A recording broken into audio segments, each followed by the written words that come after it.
Hi, everybody. Welcome to FNS Wrestling Podcast, episode number 252. It's me, my teenage son Jack, back down in the basement to talk about another week of professional wrestling. We'll eventually get to AEW Dynamite, NXT, WWE Raw, some trivia, some news. It's all time-stamped. You can jump ahead to whatever you'd like. We'll start out talking about whatever we want to talk about in this first little segment. A little bit later recording. It is what, May 17th? You worked?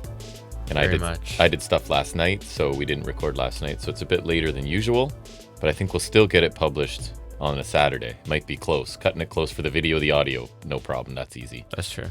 But, so I don't know. I guess the first thing we need to discuss is what we did last Saturday, right? Was wrestling related. So our banter, for those of you who don't like wrestling too bad, that listen to our banter for banter, because it's going to be wrestling based too. We went down to, what was it? MLP Northern Rising? You got it. I got it. All by yourself. Beautiful. So, yeah, we headed down. It was a 7 o'clock start, so we left here, I don't know, just before 5. Traffic was not great, but I don't remember it being horrible, though. It wasn't great. As the person paying attention and driving, it wasn't great.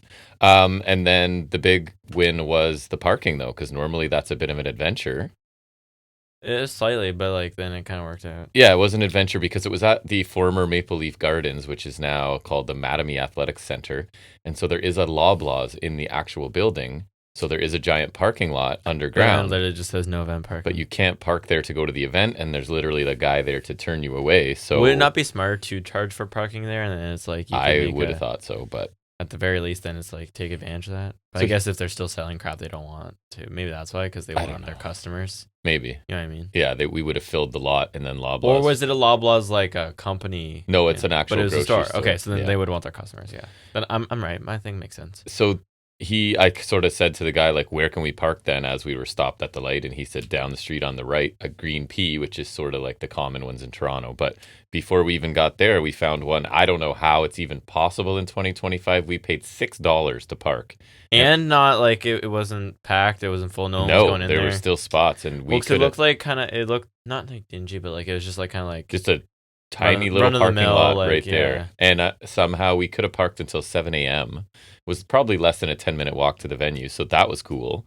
So ended up missing the first dark match, right? Which was Von Vertigo. Which had I'm actually now bothered that we missed that. One of our favorite indie guys who we've chatted with a bit at another show, Von Vertigo. Yeah, we were talking about the Rumble when we were watching the Rumble. That's right. Because he was on the Smash show. So he was in some sort of, I think, multi-man tag or something. I don't know. I did see he was in some multi-man. I don't know if it was a tag or not. Yeah, I don't know. So we missed that. We were there for the, there was a women's triple threat was happening, so I think we saw like the end of it. Yeah, and Bia Moss, who we've seen a bunch, right? She was in there. She was in it. We've seen her on the indies. We've seen Taylor Rising before. We have. I think. And Aurora Taves, I don't know who she was on the last show. Like we watched her on the last MLP. No, the first one. Sorry, we didn't watch the last one. I think didn't seem like a great match, but whatever. We were just sort of settling in. And then the one notable I had from it's Josh Alexander's wife, Jade Chung, right? Yeah. Was doing. Do you remember her botch? She forgot where she was. She did this, like she was doing this emotional, like, when my family first moved here to Canada, they came to Madison Square Garden. Boo! Everybody booed her, and then she had to correct herself for Maple Leaf Gardens, so that was kind of funny. So just quickly to go through it, opening match was Josh Alexander, right? First person coming out. He was doing double duty because he was in the Gauntlet, which is basically a battle royal as well. It was at the TNA, end. Like the Gauntlet for the Gold they did with Shamrock and O2. So it becomes a match between the last two. Yeah, which I think is a decent concept. I do too. So this was, and as he came out doing all the Canadian thing, I said to you, QT Marshall would be smart to come out in like super American stuff. And he did, of course. So he's there with Sheldon Jean, right? I thought this match was okay. It was fine. Like it was a solid opener, like it wasn't like a high energy. Get your popular guy. That's for sure. Over in the opener and like, get Alexander some momentum, whatever. So I thought it was fine as like because clearly Alexander thing is going to be the guy for them. He won, but it wasn't with the C4, I don't think. Sharpshooter. Yeah. Oh, right. That makes sense. So like I thought it worked as that, and like QT's good at getting heat, even though I think he sucks. Yeah, for sure. Like people hated him, so that was kind of like it kind of did his job. I would like something more action packed, but like I think it was also fine as like it felt like the kind of over you would have seen like old WWF, like Golden Age, where it's like it gets the crowd invested, even though it's not like high octane. It's like crowd investment wise, it's good. Went 11 minutes. Over under accurate for you. Ready? Oh, I've got it already. So it's you've already I'm got it, turning okay. the tables on you. So they said over under accurate is 6.97. So call it a 7, or what we would call a 3.5. Over. I agree. So you're taking the under. You're No, saying I would say under, yes. I'm saying like 3.25 probably. I was gonna say 3.25. Yeah. So it was a fine match, right? Then a lot of a different style match for sure. We get Zack Sabre Jr. against Jonathan Gresham. This is just technical It stuff. was a lot of that, which I think Almost is nothing else. sometimes fun to watch, but sometimes boring. And I think live, honestly, it's not as much for me. I agree. I still it's still impressive, right? It is impressive, but I found it's not myself, exciting. Struggling to pay attention at times, just because it's like so much. Like I feel like live, you want to be seeing some more high impact stuff, Yes. and usually I think when I see Sabre too, it's like a little more mixed too, because it was so much technical here. Like I think the only time we've seen Sabre live was at Forbidden Door, Yeah, and that was in that 4 where you also have Cassidy and Shibata and Garcia to do all this mm-hmm. other stuff, and then Sabre can intermittently work his magic, right? And I did think it was cool. It was just a lot of that, and I think because it's the similar style, right? So it's both not like really similar. Sabre's grappling and the other guys doing other stuff. It's like they're both doing this, which is cool every now and then. But I like it better even when Sabre faced Danielson. I think it was Wrestle Dream, the first one, because Danielson is super technical, but I think he also intersperses it. He does versus for sure. it a lot better.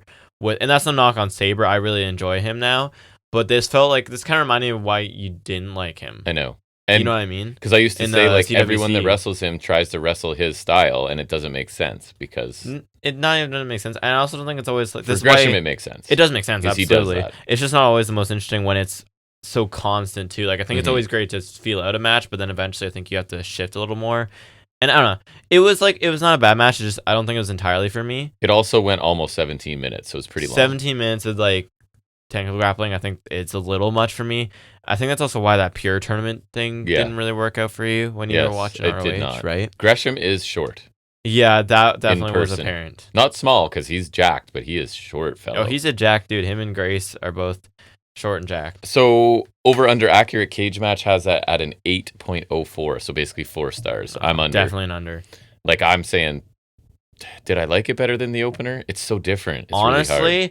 I would say I didn't like it better. I didn't like it. I would probably give it the same rating just because I don't think I enjoyed it more or less. I might go a quarter, like 3.5. But yeah, I just feel like 3.5 is like starting to get matches that I enjoyed a lot. And this one, like, I'm kind of indifferent to it. Yeah, but I think it's definitely above average. Yeah, for sure. Just because it takes a lot of effort to do what they're doing. It does. It's impressive stuff. It's just maybe not the most entertaining. Right? I agree. Then we get our first women's match on the card, and it's Serena Deeb. She defeated Miyu Yamashita, right? Is the right way to say it? Kind of like Takeshita, yeah. I thought this one built. I didn't love the first bit, and then I was pretty impressed. It took me a bit to get into it, but end. I was really happy to see Deeb. We really like her. Yeah, we're a big fan of Deeb. And Yamashita's been pretty impressive whenever we've seen her, because she was on the first MLP show, which we watched. We weren't there, but we watched it. We saw her on Dynamite not too long ago, which was pretty good too. Her kicks looked pretty good. Yeah, so the sounds here were really good. What did Deeb win with? I don't remember. I honestly it went about 13 minutes. Over under accurate saying basically 7 out of 10, 6.97. So like a 3.5. I'd probably say that's fair. Pretty close. I don't think that's out of line. So accurate, we'll say for that accurate. One. Then it was our food break, although food was so close to us and so fast, we really didn't miss much of the match. It was Bullet Club War Dogs, Finley and Drilla Maloney, taking on Good Brothers, Gallows and Anderson. Gallows hit the mat more times. I think I set the over-under at him touching the mat at like 2.5. Yeah. And he did go over that. Yeah. But and they also have some new gimmick. Their whole theme, it was like, the theme song was in like, Show Me the Light or something. Like they're doing some, I remember Gallows had like that promo where he kept showing Amen. Yes. Whatever. Like they're doing some weird thing I don't care about. Same. Which I guess that describes anything they could do at this point. And there was an obnoxious fan, I thought, who was the Bullet Club guy who would stand it because we were in first row behind the floor seats. Remember, he was like, kept videotaping himself and stuff, standing beside the people on the floor. He was kind of annoying. People watching. This match was fine, and then it just was like a double count out. It felt kind of pointless. Maybe it's part of a larger I think thing. Because but they don't like War Dogs don't want to lose because they're like the True. New Japan's big thing, and we know Good Brothers don't lose. That don't work for me, brother. That's right. One of the guys near us said that this was what they did at Resurgence, which was a New Japan show the day before. Yeah. Let me double check that because I was kind of curious. I saw something that said one of the teams won, but then this would imply they did it because the match at Resurgence was Bucks and Good Brothers against the Complete War Dogs, or not Complete War Dogs, because I think someone else had a different match, which is why, because I know Gato was in this match. Where is it? Yeah. Okay. So, Good Brothers and Bucks won by pinfall. So I guess this is not. Oh, maybe the brawl was the same. That's what they're implying. This received a 6 on Cage Match. 3 so stars. 3 stars. I put it below just because Me I didn't too. care. I was like 2.5, 2 3/4. And that's on me. I don't remember. We did miss a couple minutes getting our food, but Yeah. I like the War Dogs theme though. we didn't That's see any cool. merch anywhere. Although we No. didn't really seek it out either. That is. But I also thought true. Jade Chung said it was with the food, and it was not. At least where we were. Yeah, maybe. Yeah, She maybe not lied there. to us. She's a liar. And right in Madison Square Garden. Well, she is already mad at me because I wouldn't engage with her in line at a previous show. Rebellion. Where she was live streaming me or whatever, and I was That's like, no, awesome. That was no awesome. thanks. That's awesome. I thought things picked up here. We get Tom Latimer. It's weird to say it picked up with Tom Latimer. I would not use those words in a sentence. So he defended his NWA World Heavyweight Championship successfully. World's Heavyweight True, Championship. there's multiple okay. worlds. Against Stu Grayson, who's one of our favorites, and Grayson was awesome. I thought Grayson was great. I will say with this, like, even his entrance, Latimer's so boring. He is, but he did He's his so part as boring. like the big guy hitting high Yeah. impact stuff. He was pretty. Interspersed. Grayson carried the match. All I'm gonna say is, if you're a promoter and you think Tom Latimer's world champion material, I think you need to go into a psych ward. Like Billy Corgan. He looks great. But he's boring. Like And then the bell his rings. theme was like some generic instrumental, but like the funniest part to me was that every now and then it'd be like Latimer, and I was And like, he's it's just like his theme singing his name, and he would do like the generic Roman Reigns like yes, on the he's turnbuckles. not He a was lot so of boring. charisma. But Grayson was awesome. I thought this made him look great. Some good near falls. I think they should have brought him back out for the gauntlet thingy. he got a great reception. Like Latimer won with whatever he won with. I don't know. I don't know what Latimer And he does. left to leave Grayson in the ring, right? Because Yeah, people wanted him. But there. all the near falls, people were getting really into it. Yeah, Grayson I was liked getting into it. awesome. Grayson was great. I really like that they give him a spotlight because I miss seeing him. Yes. Every now and then Me on too. AEW, so I He's like so that talented. we get to see him on these shows pretty regularly. So it went 11.5 minutes, and Cage Match has us at 7.82. I'd probably go 3.5. Because like I'm not big on Latimer, but I thought Grayson really did a good job. Me too. I don't think I could quite put it to 3 3/4 just because I think then that would involve more from Latimer. Yes. But I think it was a testament to how great Grayson is. I really liked it. It was probably my favorite match just because at this point Oh, at that point, yes. Yeah. I was going to say, what? No. Because the next one's killer. favorite match to this point because I thought Grayson looked really great and I was just really happy to see him in Yeah, me like too. a singles match. That was nice. He is awesome. He is a very talented Very performer. underrated. He is. Then we get the one I really wanted to see that did not disappoint. It's a 3-way match. Bailey picks up the win. It's Gabe Kidd, Mike Bailey, and Michael Oku, who I haven't seen live before. Obviously, I've only seen even televised a couple times. This And we've match seen was a awesome. handful of Gabe Kidd matches too. Yeah, I really It went liked about this. 22 minutes. Kidd was the super heel here, just the bully of this match, right?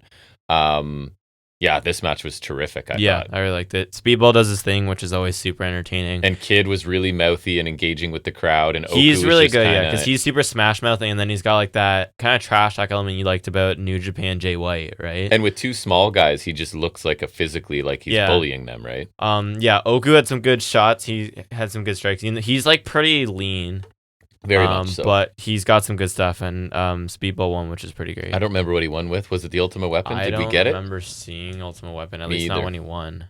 Crowd was really into this. Crowd loved Bailey, obviously. Cage Match has it at 8.89, so call it 9, basically. So 4.5. I'd go 4.25. I agree. I was just going to say I'd go So I'd slightly say under. Really good match to watch live. The Yeah. one I really wanted. For sure. Then we get the Women's Canadian title tournament final match. I didn't know it was a tournament. So it was Giselle Shaw. We missed the last show where the tournament was going. This one got 18 minutes, and she defeated Kylie Ray to become, as I sort of predicted, the first ever Women's Canadian champion in For MLP. yeah. I liked the match. I didn't think it was outstanding. Like, it was not good. love, It yeah. was a good match. Yeah, I don't remember a lot Lengthy. of details from it, But like they're both pretty solid, so yeah. And Giselle was the heel, right? And Kylie's a very popular babyface, so that dynamic worked. Yeah, I thought it was a good match. Long, 18 minutes, but that's fine. 7 out of 10, so 3.5 stars.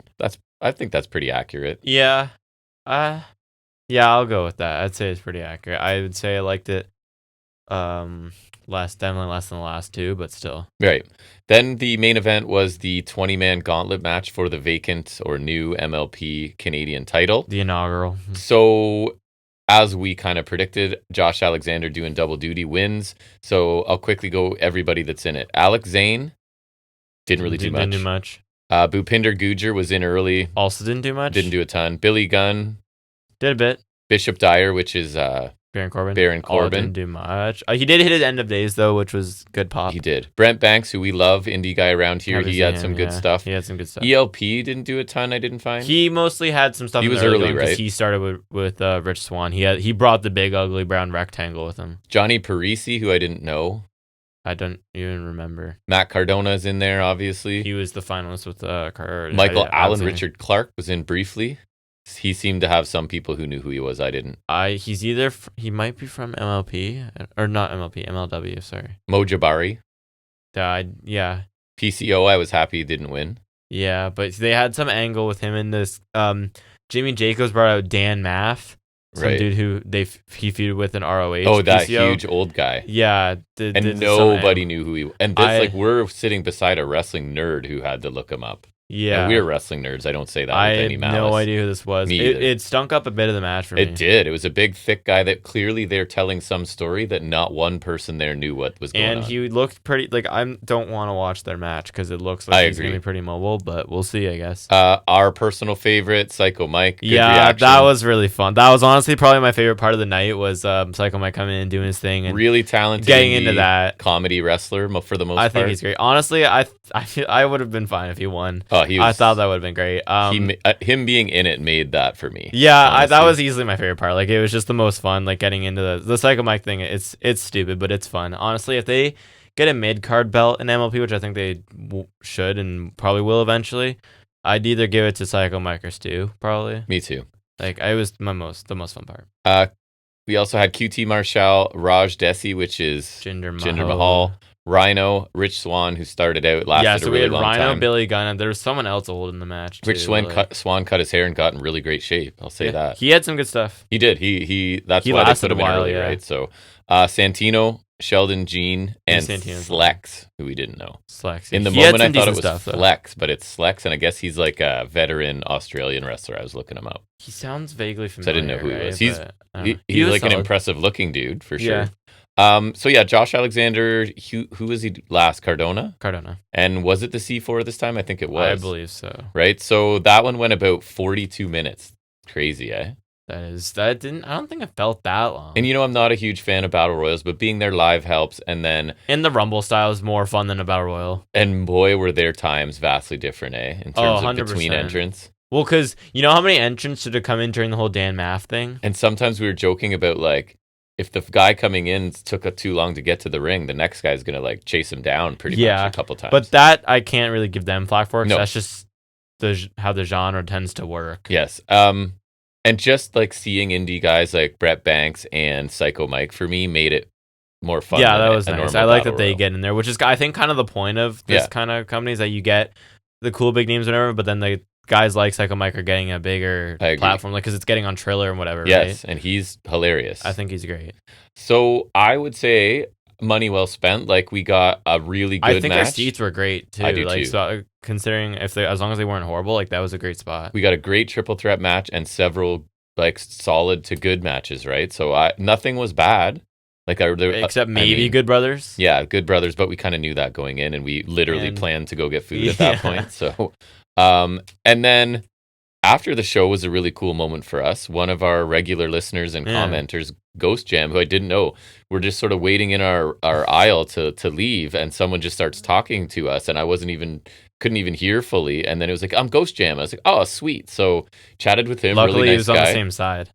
And we walked out with him and walked most of the way back to the car with him, just sort of chatting among wrestling fans. It was really shout out to him. It was really nice to meet a listener for the first time ever. Best part, I had stickers and I forgot. So Ghost Jam, next time we see you, Jack actually had stickers and just literally forgot to give you some if you would like one. Or a couple next time we see you. I'm sure we'll see you at another indie event. And then we stopped at McDonald's, right, to get something to drink and use the washroom. And I ran into another guy who we see at indie shows all the time. So everywhere. Many times. I remember seeing him when we went to Super Kicked. Oh, really? Yeah. That was a while ago. So I was talking to him for a little bit while I think you were in the washroom. We should have brought our autographed picture of the Good Brothers. Yeah, for sure. Yes. That is real. Is it? Oh, yep. It is real. From when we went to the Summer Slam Superstore. We do have that. Yeah, we met them. Yep. I spit on them. No, just kidding. I have them and the House of Black one. That one's actually cool, and I still have to get it framed, but I just haven't. That one is cool. The Good Brothers one's funny, though, because it's just like some, obviously, studio photo with them, but it's them with the tag titles, because they had the tag titles in 2019, but they won them and held them for like 2 weeks, and then they lost them to Rollins and Strowman. Feuding people win the tag titles. What amazing teams those are! Right. I guess that's it for banter. Because really, what else are we going to talk about? I got Perk Angle. Oh yeah, you got Kirk Angel, and from the local Walmart, right? Yeah, it was so because I just saw a review of that set too, so it's very surprisingly timely for our Walmart. So I was kind of impressed. Very impressive. And then I was showing you I've been playing machine guns a lot on 2K because they came in the DLC. It was Julia, Vicaire, and then Motor City machine guns. And nice. Their tag offense is so fun. That's actually a really nice, it's really fun pack of 4 people. It's who are them all and awesome. then a celebrity person they haven't announced yet, which you can imagine how interested I am for that. Travis Scott. Honestly, it might be. Gross. They tease it with a prime bottle, so my theory is that's Speed. been him or the fact that I know who that is, I hate myself a little bit. It really makes me. It's either him or KSI was also in the prime bottle once. Nice. I'm just waiting because the next pack I think that's releasing is the Duncan Destruction one, which is Abyss, Great Khali, and 3 NBA people. I'm so excited. Oh, I remember you talked about that. Yeah. Which I think Abyss is kind of interesting to me. Mm-hmm. I probably won't use them, but it's interesting. Abyss is great. Just waiting for the one in July. It'll come up 4 days before my birthday because it's got. I don't care about Bull Nakano or New Jack, which is crazy. That is crazy. But Jordan Grace and Penta are in that one. So that's cool. Pretty cool. It's funny because they both have the same finisher. Yeah, that's right. So it's now beast mode for Grace. That's stupid. I guess I like that better than Grace Driver. Because she is Juggernaut Driver though, because it's alliteration kind of sounding. It's still dumb, but like at least it sounds cool. Yeah. Instead of Beast Mode sounds like Beast Mode. It's giving Operation Dragon, and like fellow kids. It's like Beast Mode, and then it's like Operation Dragon. Yes. See, it's the same thing.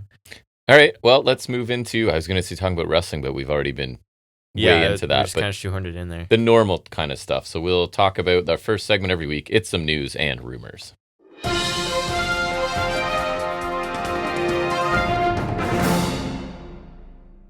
All right, in the interest of full disclosure, we are not one of those podcasts that pretends we watch things that we didn't watch to review them because we did not watch Backlash.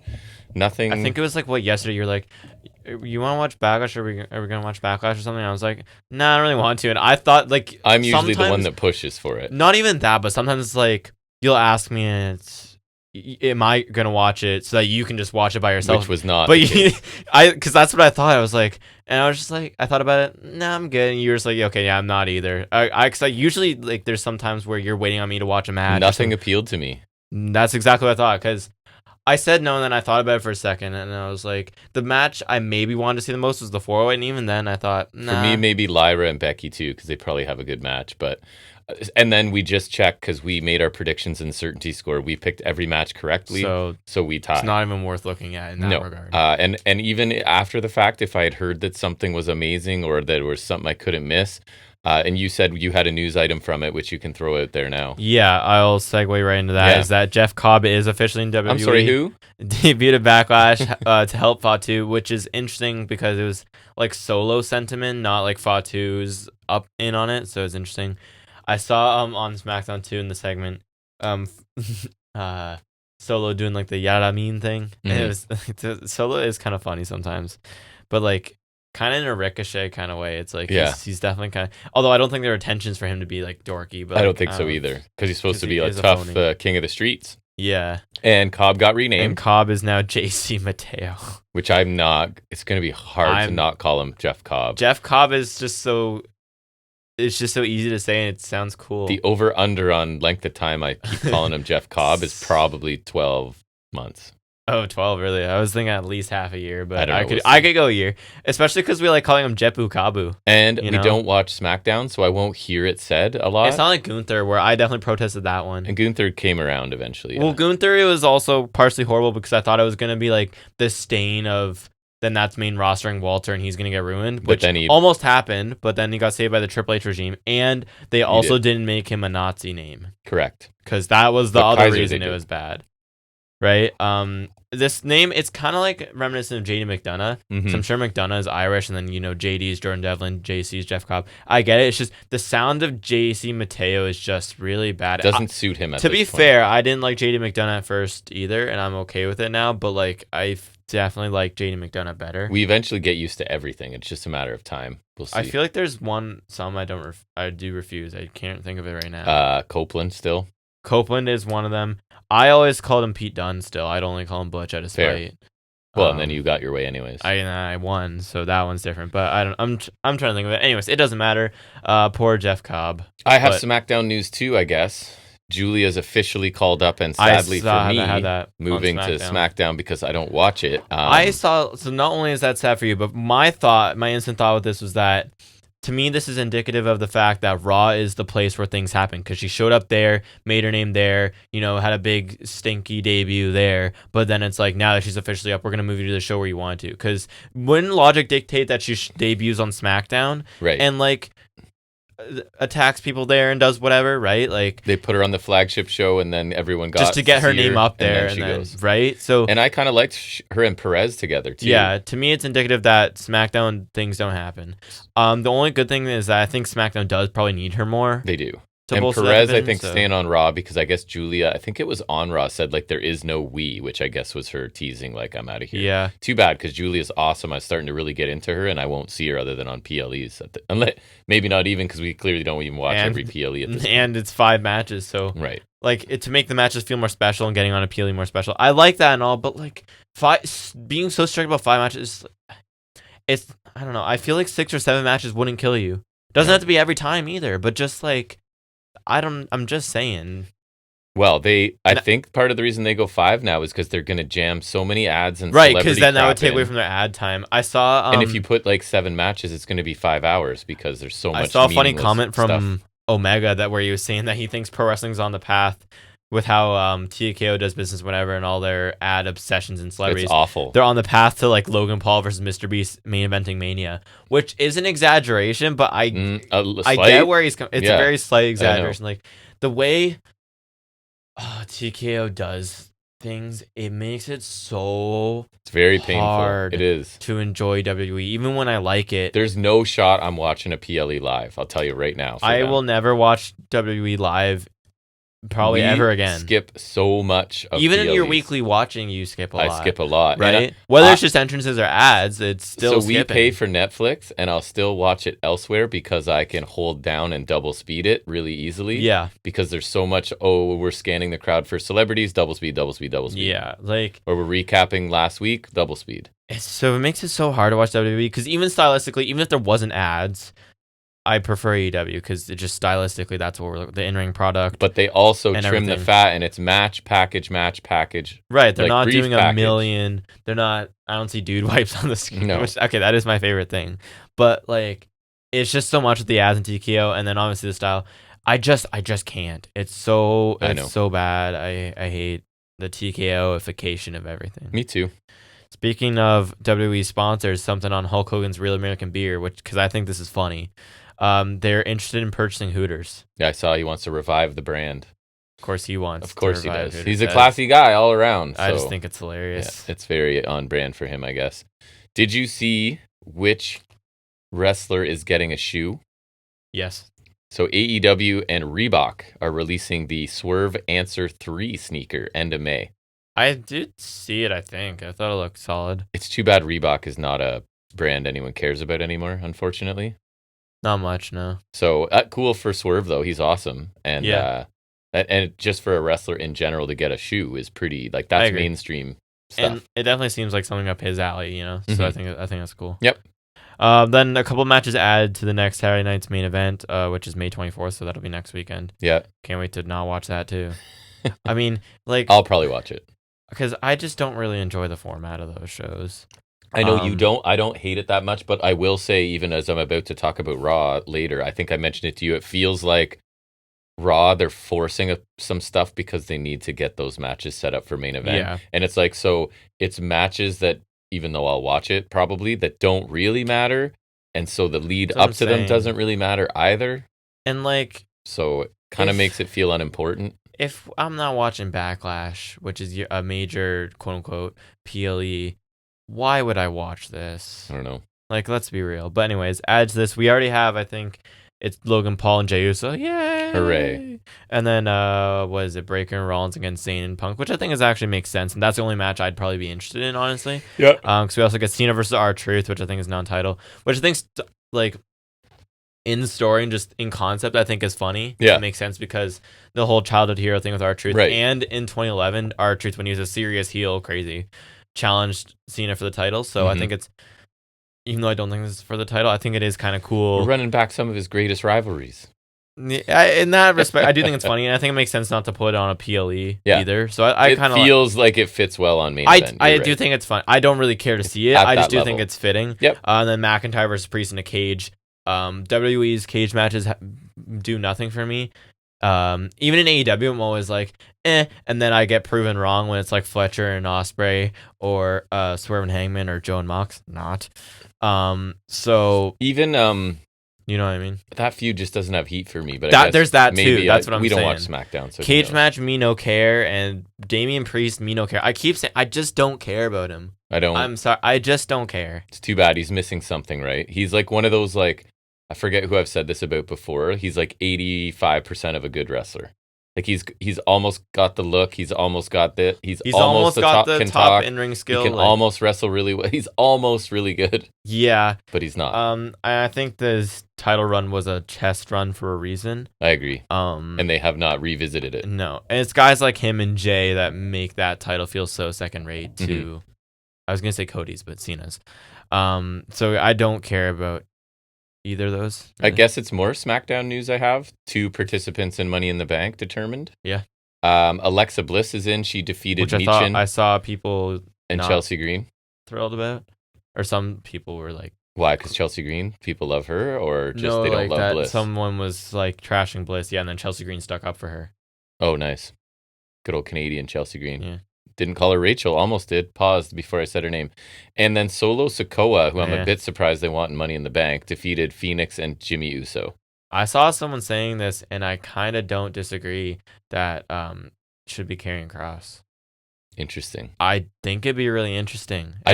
I would have never said this even a year ago. No, for sure. But you could make a new star, and I would like to see how he messes with people when he's got the briefcase over their head. You know what I mean? Like, just I could see him doing something really interesting with it.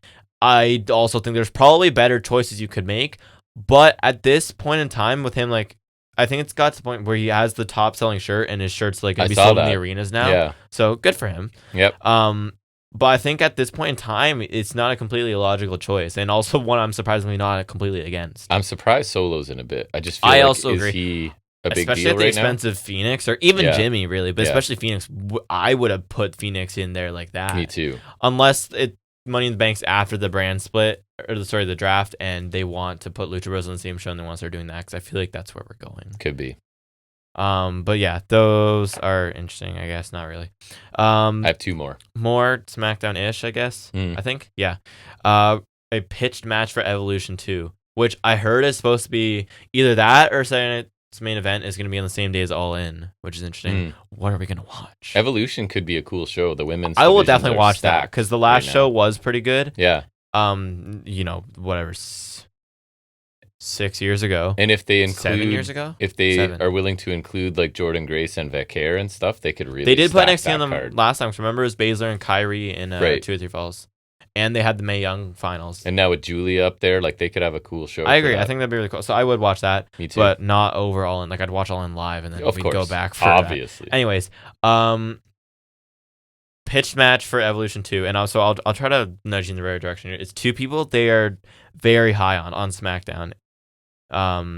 Two like young people, new people. No, not new. One's newish, but not really. Not anymore. Chelsea Green. Definitely not. No, two people that they're high on, and I don't think we're high on either of them. Bliss. No, think bigger. Both physically, Charlotte? Yes, and someone not Stratton that again. They think is big. No. Naya? No, she's on. Is big, she on big Raw? in a different way. Big in a different way. Charlotte Flair and like Jordan Grace. Jade Cargill. Yeah. Ew. Yeah. No thanks. I saw that. I was like, oh, that's disgusting. Yeah, that's no not thanks. great. Willow signs a multi-year contract. I had that with too. AEW. Yeah. Good for her. Love that. Like her a lot. Glad to have her stay. If we don't get to keep Mariah May. I worry that if she goes to WWE, they'll waste her and start making jokes about her size or something like ridiculous. You know what I mean? Something like JD McDonough-esque. I am happy that she stays there. She's a great baby face and a good worker. So let's sign Mariah May and just keep things going. She'll come up in my AEW discussion a little bit today. What, that we're lost without her? A little bit. Yeah. That division is... We need her. There's a lack of stories right now. But anyways. I agree. We need her. Then speaking of AEW, the last thing I had was more Double or Nothing matches made on Collision. I was telling you, I didn't mention it here, but I did see that they made Briscoe versus Ricochet in a stretcher match, which I think is kind of That'll be fun. That'll be interesting. I think the stipulation makes that more What was the Briscoe match that just was amazing? The Fletcher was Dynasty. A great that was match. Awesome. So there's that, and then there's FTR versus Dana Garcia and Nigel McGuinness, which makes sense. I'm just hoping it's like a heat vehicle for FTR. Has to end this story. Have to end that story. Yeah, but I feel like FTR win. They're gonna post match, and then I'll bet my life savings Copeland comes back. Yay! And then even worse, actually, is Hurt Syndicate versus Sons of Texas for the AEW tag titles. I will be complaining about this numerous times. Yeah, that's not cool. So, last thing I have, you noticed it on AEW TV this week, the spider going down the right side of the screen? Yeah. So, apparently we missed it. It was in the women's four-way the week before as well. Okay.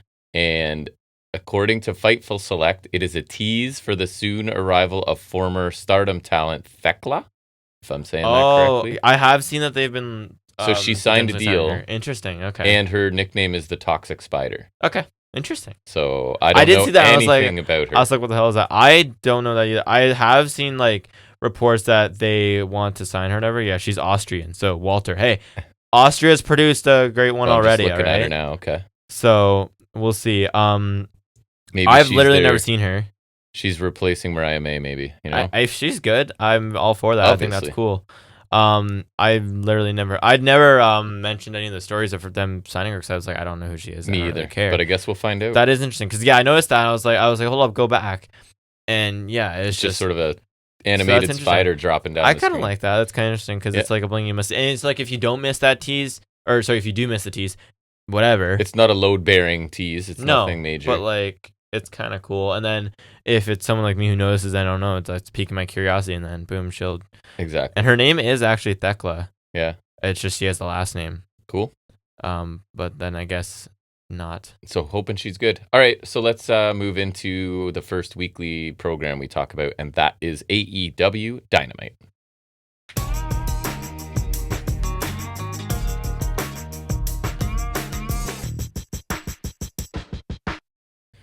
We have been generally very happy with the creative direction of AEW lately, so let's see if it continues on this show.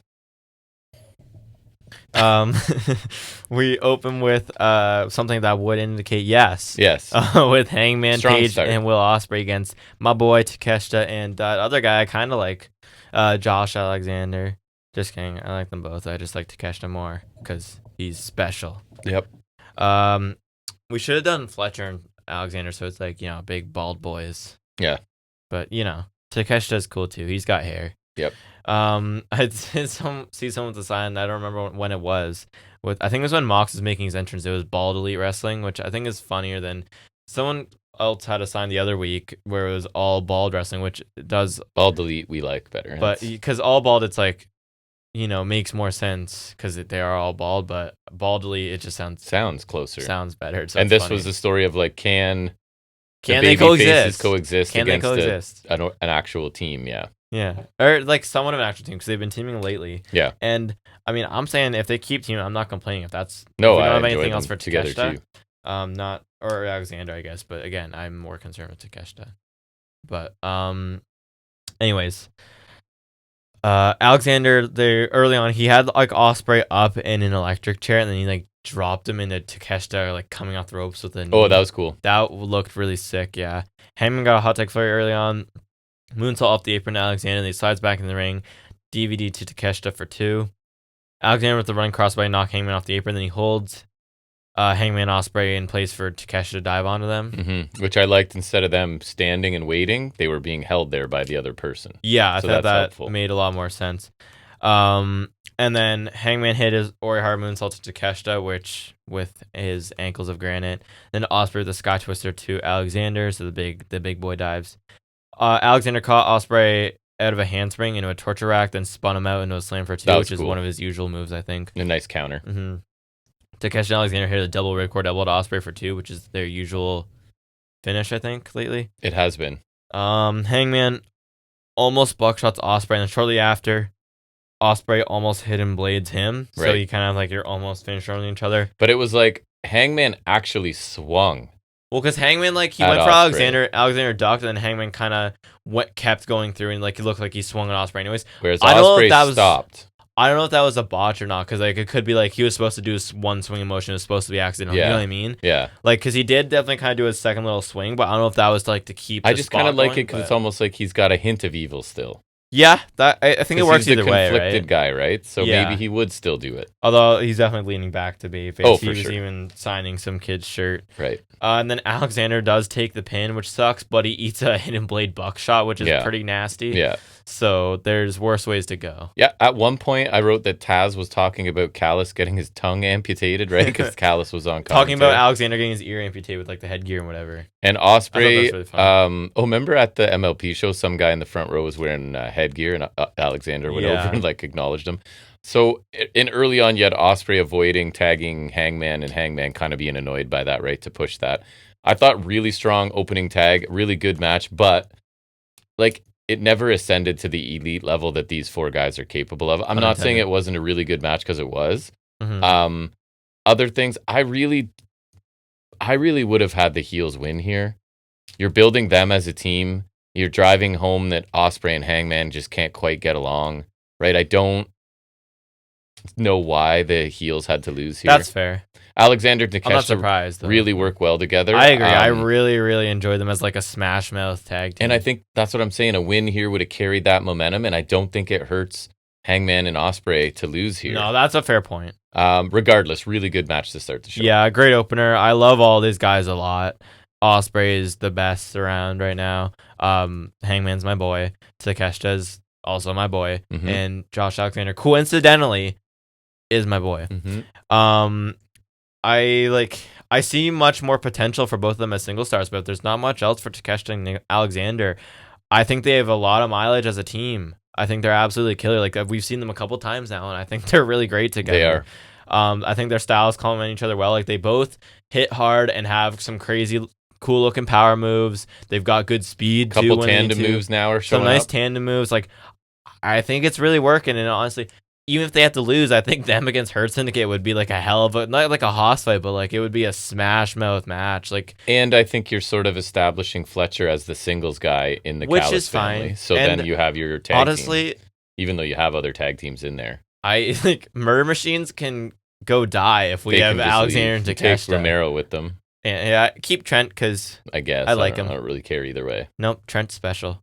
But like I really like them together. I think they've done some great work. And like I said, if that's all you have for them, that's fine. Bolster the tag division. Have them have Jet Speed, which I think is also a team like if there's nothing else for Speedball and Kevin Knight, do it. They're entertaining. I like watching them. Do them against Alexander and Takeshita. You know what I mean? Yep. Like I think it works, and so I really enjoyed them. And I like the story they told with Hangman Ospreay. It's a lame trope, the can they coexist thing, but I thought it was done really well here, and I thought the tension rose appropriately towards the end of the match. Yeah. And then we had the post match where they kind of came to blows almost. And I thought it was smart, so I thought it was built really well. I really hope we get one more, because I think next week's to go home. So I hope we get an in-ring segment to really hammer home the build, because I really liked the in-ring bit they had last week. I think we'll get something at least. But I'd like one where Hangman gets to speak more. It's one of those kind of, not like like a summit, but one of those ones where they kind of have that back and forth. And I don't know. I'd like to see more. But anyways, it was quite a good match to start us off. A lot better than last week's opener, because the women's 4-way last week was Yeah. Then we got a Joe Mox package. I had nothing to say about that. It was there. My note says it happened, so that is all I wrote, is that it's there. So then that therefore it happened. Yep. Then we got top flight interview. Dante Martin, Angie. Dante is mad at MJF. I said, which I thought sounded good. Darius said takes 3 seconds to walk out as tag champions. I mean, typically wrestling matches are longer, but I get where he's coming from. Dustin Rhodes and Sammy Guevara showed up. I'm not even going to continue talking. I thought Angry Dante was the best he sounded, at least, if nothing else. And nothing here else feels like it needs to be on Dynamite. No. Though. I thought the rest of it was fun, other than stop putting Dustin Rhodes on my television in 2025. We need to stop. We do. This keeps happening. It does. And it needs to stop. Tony Khan, you need to stop. Yep. This needs to just stop doing this. I'm kind of almost done with Top Flight, too. Not that they're not talented, but, we know what they are at this point.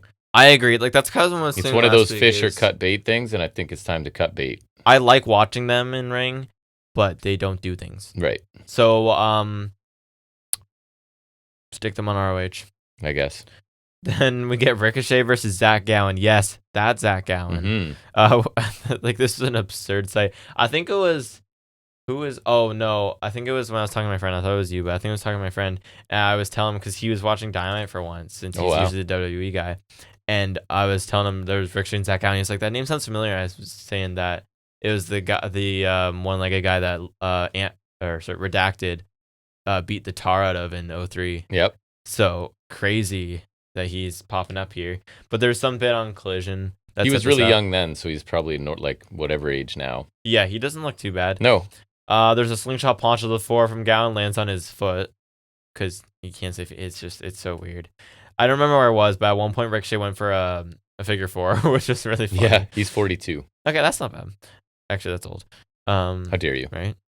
Ricochet blocks the Trinity DT, drives Gowen in the corner, takes out Gowen with the Gamagiri, springboard 450 for 2.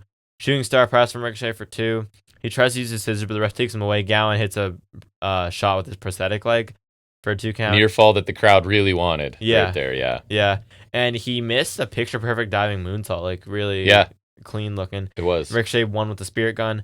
Another spirit gun, he kicks Gowen in the head. Then Mark Briscoe runs down for the save. Yeah, just straight up punt. So I will be the guy, and I'm sure I'm on record, sometimes complaining when these companies with massive rosters bring in people for a one-off, but this one kind of made sense to me because the character Ricochet is right now, facing a babyface like Gowen works perfectly. I agree, and I thought the way Gowen was running after him in the early going and chasing him off was kind of cool. And Gowen is just a super sympathetic, obviously, I figure. really like that. I never thought I'd see a Zach Gowen match, so I thought this was interesting, and even for that, I think it was worth that novelty for me. Right, and Ricochet's the guy, the believable prick who would mock a one-legged man in front of his family, right? Because Gowen's family is there. Yeah, and I think that was the whole crux of the issue last week, right? Right. So, I don't know. This worked for me. The match wasn't anything amazing, but again, the character work that... And I think Gowen's really good given his limitations. Some of the things he does, I was like, that's impressive for, being one-legged and whatever. And Ricochet is such a good heel. It's still weird to say it. But really works with Prick Ricochet, right? That's awesome. Ricochet? That was weird. Yeah. Are we related, do you think? Are we? I thought Ricochet played it for last really well, too, and he's the type of guy who would do that. His character would do that, so I really like that. Gowen impressed me, and, in-ring, not the most amazing thing, but for what it was, I thought it was really enjoyable. It really worked. And I thought it was a really solid piece of television. Me too. Gets Ricochet some more heat. I'm just not sure if he's... Because it seems like he's feuding with Briscoe now when I thought he was going to feud with Kevin Knight. I don't care, because I love Briscoe, too. So that'll be a cool match. And he did lose to Briscoe that one week, right? And again, the fans love Briscoe so much that it's another smart move to put him in there. And we could get a Briscoe promo before the match on the pay-per-view or next week. Yeah. And I love that, so... Anyways, yeah, this was a great little bit. I really enjoyed it. Ricochet top heel of 2025. Who would have thunk it, eh? Honestly, our best character. He's in the running at least. He is. Weird. That's crazy. Yeah. MJF interview. Then he's talking about wanting to be champion again. He says the roster's stacked and he doesn't like to do hard work. He said if he wrestles, he wants to win, and if he gets to be part of the Hurt Syndicate, then becoming 2-time champions inevitability. Renee asked what might happen if they say no, but then they show up. MVP said he wants them to wants Max to join them in the ring after the match. Lashley chuckles and says it's gonna be fun. Copy paste. Where's the lawyer? Yeah. I don't know. Conspicuous by his absence. But yeah, this is just that. It was fine. Story's spinning its wheels. We got to pay off at least. He was basically saying the same thing he's been saying the whole time. Forever. It's a little rinse repeat, but it was fine. Then we get Hertzinger versus Top Flight in a tag title eliminator. And I appreciate we didn't give Top Flight an actual title match for no reason. Right. Which sounds mean, but no, it's fair. Yeah. Dante went for a slingshot onto the floor, and it was to Lashley, which is stupid because Lashley caught him with ease. Darius hit like a low play suicide dive low to like kind of send Dante into Lashley and knock him down. Lashley hit Darius with a shoulder block to the gut in the corner, then swinging neckbreaker. Darius gets chucked around by some of Shelton's released Germans. Dante gets tagged in. He tries to like kind of slingshot himself over the ropes. It gets like scorched by Shelton with that step up knee. Right. Like he tries to jump into the ring and just he gets annihilated. Like it was disgusting. And then took another one right away. Then he took another one in the corner, eats it to the face. Lashley tags in, hits a spear, and he submits Dante in the Hurlock as Shelton murders Darius with a super kick. That's what I'm saying. If we did Hurt Syndicate against Alexander Takeshita, it's Takeshita's like world-class forearms against Shelton's super kicks. Like those two are almost on equal planes to me. I lean towards Takeshita because I've seen him do it more, and it's like just insane. But they're on a similar plane. Yep. Top Flight again, entertaining. They don't feel important. They're not a threat to any established team. Yeah. Kind of feel expendable to me. Yeah. Just been in the same spot forever with no end in sight. Unfortunately, another dominant win for Hurt Syndicate. I don't know if you noticed the detail, but I loved as soon as Lashley put the Hurt Lock on, MVP starts climbing up the steps because it's over, like getting ready to get in the ring and celebrate. And then like having them go on to face Dustin and Sammy Guevara. Oh yeah, I'll talk about the post. That's just evidence that they're not establishing teams right now. I agree. For the match, and then I'll talk about the segment. Like it was a fine match. I felt like an enhancement match. So Syndicate looked great, and Top Flight had no prayer, so it was as expected. Then Sons of Texas come out. Rhodes and Guevara, great. Dustin Rhodes has 2 titles and the big 2-5. Mm-hmm. Makes sense. What are we doing? He's in his prime. Okay. Well, he's just such a natural at wrestling. He dares them to pick on somebody their own size. Okay. As he brings in like Sammy Guevara. Right. MVP says they got back a long way, or they go back a long way, and he liked Dustin's father a lot. I don't think MVP's that old, but okay. MVP wonder what they want. Dustin says he thinks it's obvious. Then crew interrupt. It's Leo Rush and the big star Jericho made. Andretti trashes Dustin and Guevara. He told Gramps to get to stepping, which I would appreciate. MVP is 51. Dustin's 56. Yeah, but I mean, like, MVP is talking about Dusty, like he peeps. I was like, I don't think he's that old to be like, no, I knew your father before you. No, like, you know what I mean? If it's different if it's like Jake Roberts or whatever, but I just thought he went for some surgery thing. Rush said they had old business in the ring. He said they've been scanning the tag division. He said, out of respect for the past Lashley, they should get a title shot, which I did like the acknowledgement of that at least. And I was saying, and you were saying Lashley should point at his butt again. Yeah. Like, and I like Leo Rush, but they don't feel important either.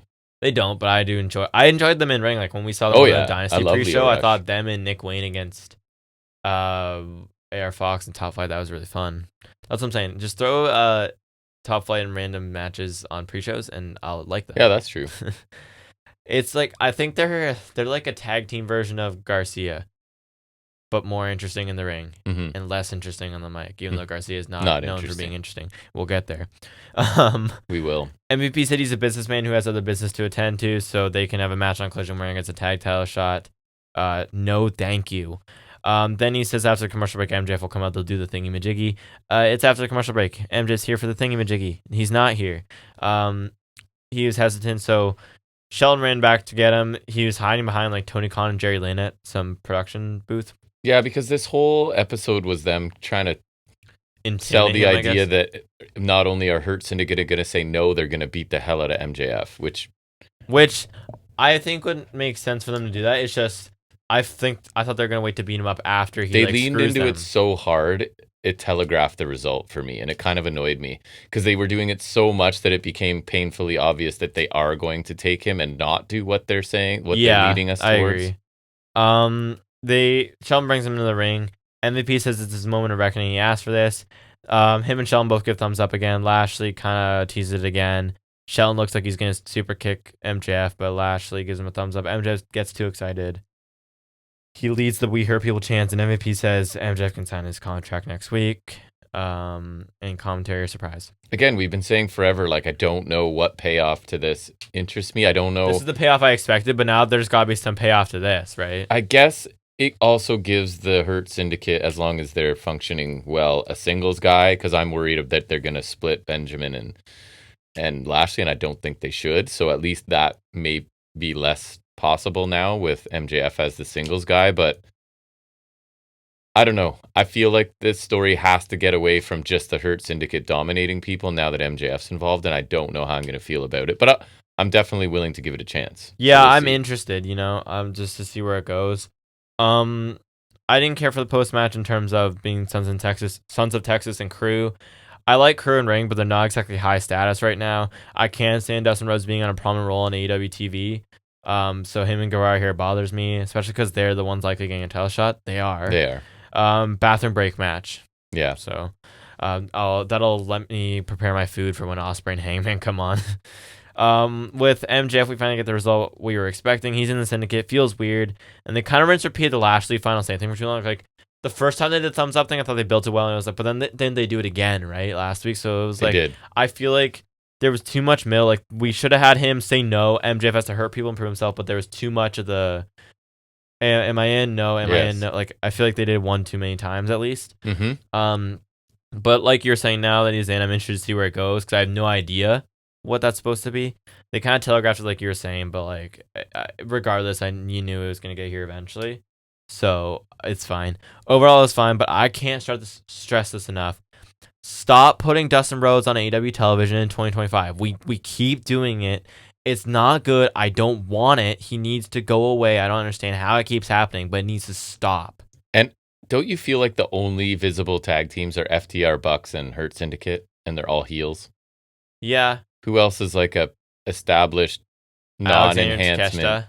Heels. Kind of, heels. I guess. Yeah, like getting there. But anyways, I think Jet Speed is almost there. I think they need to start doing something with Jet Speed. Get some more matches going, yeah. And it's like, even, I know they lost already, but why did the Guns disappear after they lost to Hurt Syndicate? I know, they're gone. They're here. Private Party could come back. I guess. Anytime. That'd be fine. I guess. They're kind of, we know what they are now, too. They're almost in the top flight category. No, because they're actually more interesting, and they actually got a title run. It's just creative did not support them. But then Hurt Syndicate showed up, and it was like, oh, they're awesome, and you guys are out. I think that was part of it too. Like, Private Party, I think, are more interesting. I think even with creative juicing, Top Flight's a little less, because I think Private Party at least have a definable gimmick and character to them. Top Flight, it's like, I know. It's kind of like the Garcia thing. I don't really know what you're supposed to be. I know. I agree. Private Party, I'd like enough, and I think they should still be given another chance. Top Flight, I'm not really. I don't know. It's like Garcia, honestly. Yep, pretty much. Except they're not. Except it's only them trying to tell me that they should be something. Because remember, it was last year everyone telling us how great Garcias are. Like, what was it saying? He's got main event potential. It was something, and we just kept saying no because he keeps losing or whatever. It was something that everyone kept saying. Yeah. MJF would say, Ospreay would say, yada yada. Whatever it was. I don't know. Then we go Tony Storm versus Azumi versus Mia Shirakawa versus returning Sky Blue. Yeah. Good reaction for her, and she looked thrilled to be back. I'm sure she is. Oh, because I think it was in Chicago. That's why. Yeah. Apparently AZM, which I thought her name was, is pronounced Azumi. So obviously. Learn something new every day, I guess. I forgot Sky Blue was gone. Wasn't mad about it. She didn't look super clean at the beginning of this, for sure. She still sucks. There's a quick exchange between Mina and Azumi early on. That was kind of interesting, the Joshi style. And Mina is signed now, so good for her. Yeah, she had a new theme at the beginning, but apparently the backlash was so harsh, Tony Khan changed it before the end of the match. I doubt it. but they just played both. I don't think that's why he played it at the end. No way. I've seen some people. No way. He's not listening to fans in the middle of the show. I don't know why you would change it then. I don't know. Because they don't. Like, why wouldn't you use an AEW made I think almost any other reason would make more sense than he listened to people complaining on the internet. Why would you? I don't think he cares. I think that's what it is, though. Because why would you change the theme mid-match then? They probably were like, we'll do a new one then and their old one after. Why would you do that, though? Why would they listen to fans in the middle of the show? That makes more sense than randomly changing it to the old theme. Way less sense. Why would Tony Khan sitting there reading this? Guys, they're mad. Let's play their. You could have people looking in on that though, and then can't believe also that's true. Why would you? Because if you're making new themes, because they don't own the original one, they want to make one that they own, which they don't do for everybody. Maybe they want to, and then why would you change back to the like? That doesn't make sense. I don't think they'd care what internet people say. I don't think they would change it for no reason. I don't know. Seems more likely to me. Than Tony Khan change it for no reason. Worrying about just be like, let's use your old theme again. No, they're not changing shows in real time because of internet people. I refuse to believe that. I don't know what you want to believe. Not that. That's just crazy. I think you're crazy because I don't know what else. Mina and Sky Blue both hit iffy tornado DDTs at different points. Yes. One was on the floor, one was not. It goes without saying, Sky Blue's was worse. Zumi hits a PK from the apron to Mina, then a crossbody to Storm. Rope step Enziguri for Mina on Sky Blue, who's not Sky or Blue now, so really, it's neither Sky nor Blue. It's just stupid. She goes for follow-up. Storm blasts her with the running shotgun dropkick. Abysmal code blue on Mina from Sky Blue. Like, absolutely terrible. Wasn't good. And that's your, like, signature. That's her finisher. Yeah. And it's like, I hate the way she does, like, because it's like, how you hated Athena's finisher because they would stand, but they're like waiting there, staggering in the corner. Like she's just like they're just stuck bent over, and then she runs. I hate the way she runs up from the side and does it because she messed that up, and so like it looked like a sunset flip roll. And it's like, why wouldn't you do it? Either do it from the front like a code red, or do it from the middle rope like a Panama Sunrise. Because I hate the setup, even if she nails it, and she did not. And she did nail it. Like it was horrible. She's bad. Get lessons from your boyfriend. Who's her boyfriend? Kyle Fletcher. Oh, I thought wasn't it Blake Christian before? Was it? Who was dating him? Somebody was. Cora Jade. Oh, same person. Same thing. I'm pretty sure. And then it was Breaker. I get Jade and Sky Blue confused anyways. Because they're both ring generals. That's correct. And I was going to say they both skateboard, but I don't think that's true. No. And obviously... They did do hat backwards. Maybe that's it. Dark hair, hat backwards. And like some jean aesthetic probably. Yeah. I mean... I don't think either of them skateboard because it's hard to skateboard when they're so flimsy. Neither very talented. No, there's no way she could stand on that skateboard. It would disintegrate. Maybe that's why she never actually rode it and just carried it to the ring. Because she's always holding it right at the partition too. Yeah. It's like held together by like some slight pins and holes. Barely, yes. And then it's like it's like like the announce table. It's just made to just crumble on impact. It'll take the slightest bit of weight sometimes, but then it's like other times falls apart. Anyways, Azumi hit a Destroyer to Blue for 2, which looked a lot better than the Code Blue. The Code Blue was absolutely horrible. Storm broke the pin. Storm 0 to Azumi for 2. Mina breaks the pin. Storm ducks a back fist from Mina. Rolls her up on the small package, or they call it the big package, because yeah, Tony Storm. Innuendo. Haha, hilarious. Mina reverses it, and she actually gets the win. So someone won an eliminator. Yeah, that's crazy. We say that never happens, but it has happened a bit recently. It's just like it's still rare. Well, and they were just touting that Storm never loses them, right? And when your division is devoid of story, you need to like somehow get a contender, right? So Mercedes Moné attacked Azumi from behind because Azumi won the strong title from her. Then Hayter attacked her. They get separated. Okay. I thought like these matches are fun and better than the last week. Azumi looked pretty cool, I guess. Kind of cool. I'd like to see her in a singles match though, where she can kind of showcase more. Yeah, but I thought for what I saw, she was pretty cool. Me too. But I think these matches, like 2 weeks in a row now, highlight the fact that they are not telling any stories here since May left, right? I agree. This is the formula, and Mariah May was such a great storyteller. Because even with the Megan Bain feud, that we were literally calling out every week how that lacked any substance. Right. Whatsoever, because there's just Bane attacked her and Storm's like, okay, we're gonna fight. And now it's four ways, you have a match, right? Now the only tangible story with Mina and Storm is that, because remember we did this, they had a match at Forbidden Door last year. They were in love before. But no, because they were both friends with May. Yeah. Who's not here now. Yeah. So the whole thing that made their feud interesting last year isn't there. Mina could pull it off. She's pretty charismatic. I do like her, and I'm not saying this feud is like completely dead in the water. I'm just saying they're lacking that one thing that made it super interesting. And to further your point in those stories, the one story that we could be getting here likely stems from that one person being Mariah May, right? So match was good. Pace and impact of moves picked up the final few minutes. And I like Mina, so I'm happy she wins there. Yeah. I was a little surprised she won, but good for her. And I think that you kind of want to push her strong in the first night, so good for her. I think it makes sense. Yep. And like I thought she looked solid. I thought Zumi looked solid. Storm was solid. I think Sky was the only one who's not that great. She's not. I just don't think she's good. Maybe some ring rust. Who knows? Yeah, but that implies she was good before. Underneath the rust is not much either. Underneath the rust is like mold. I don't know. That's too mean. I'm sorry. It's crazy we're running this feud back though, like almost exactly a year after they faced off.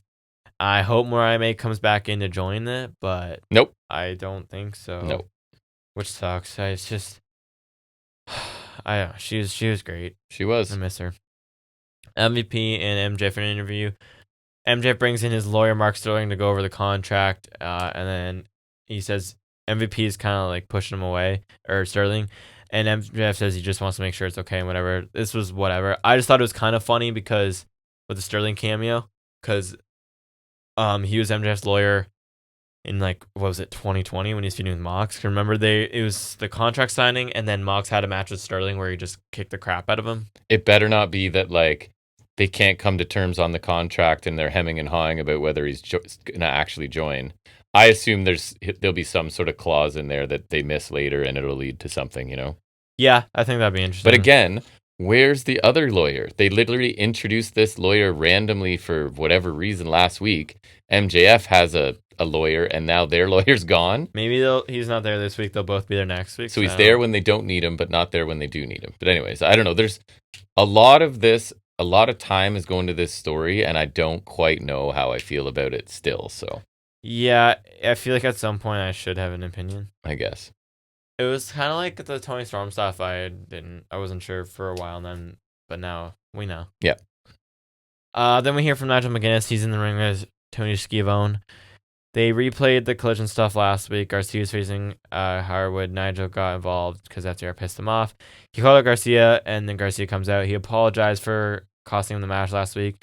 Garcia said he doesn't need to apologize, and Nigel stood up for himself, which he should have.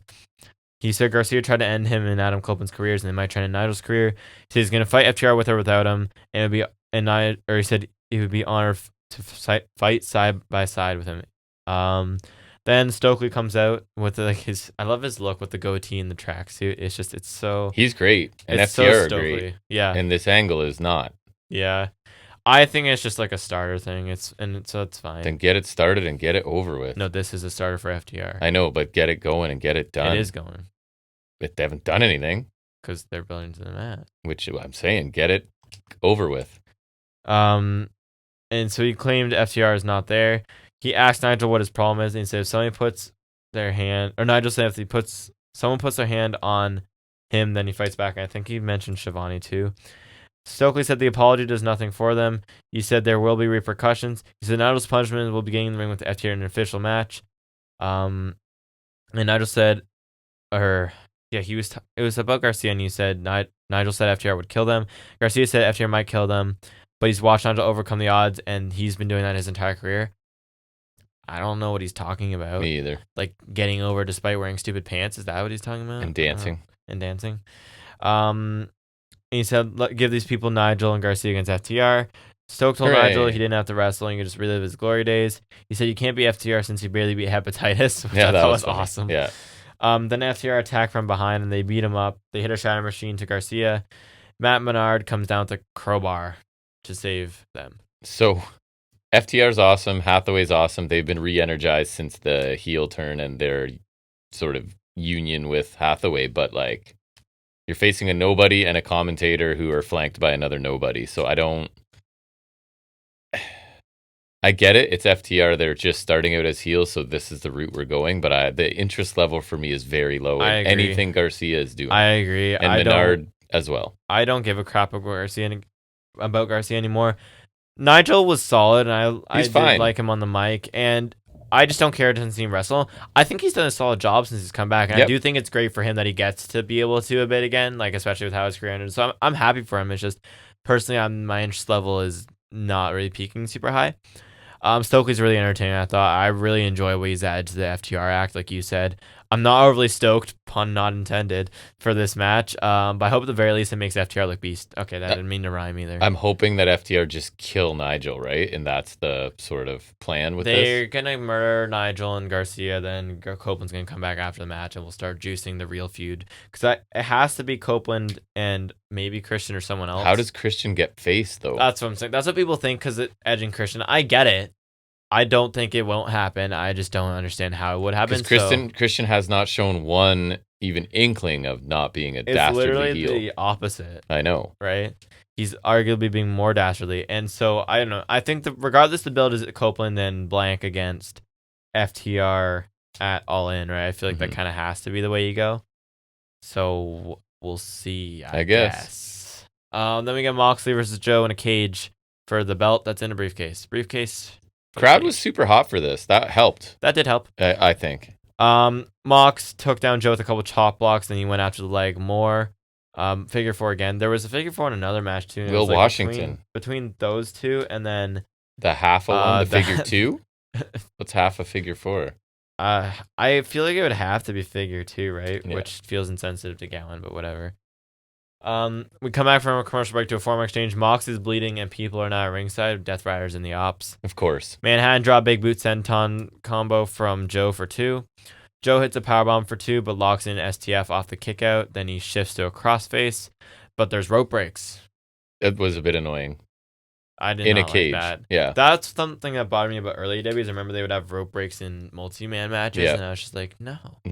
There's no DQ, so either there is or there isn't. Yeah, right. You can't tell me there's rope breaks in the same match type that had a stylish clash on thumbtacks, or you can throw in whatever weapon, a needle in someone's mouth, someone getting bashed in the head with a chair, cinder block, staple guns. You can't be a little bit pregnant, they say. You know what? It's all you can't have. It can't be no DQ and then there's rope breaks. You can be a little pregnant though when you start off. But you're pregnant. You're full on pregnant. But I guess that's true depending on what you because if you either are or you're not. Okay, I guess, right? But for sure. Okay, but because when you're pregnant, it starts out small, so it's not a little pregnant, and then it's more pregnant. No. But what do you mean no? Because you get more pregnant. No, you're always pregnant. Anyways. Okay. All right. I don't know. It's just I get what you're saying. It's just would it not be no? Weigh in the comments, everybody. Yeah. Okay.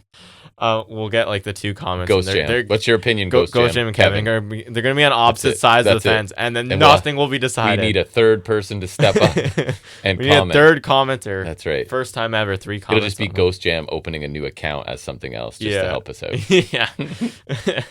And then we'll be excited to meet 2 fans at the next show, and it's just they're both Ghost Jam. Yeah. It's just oh hey.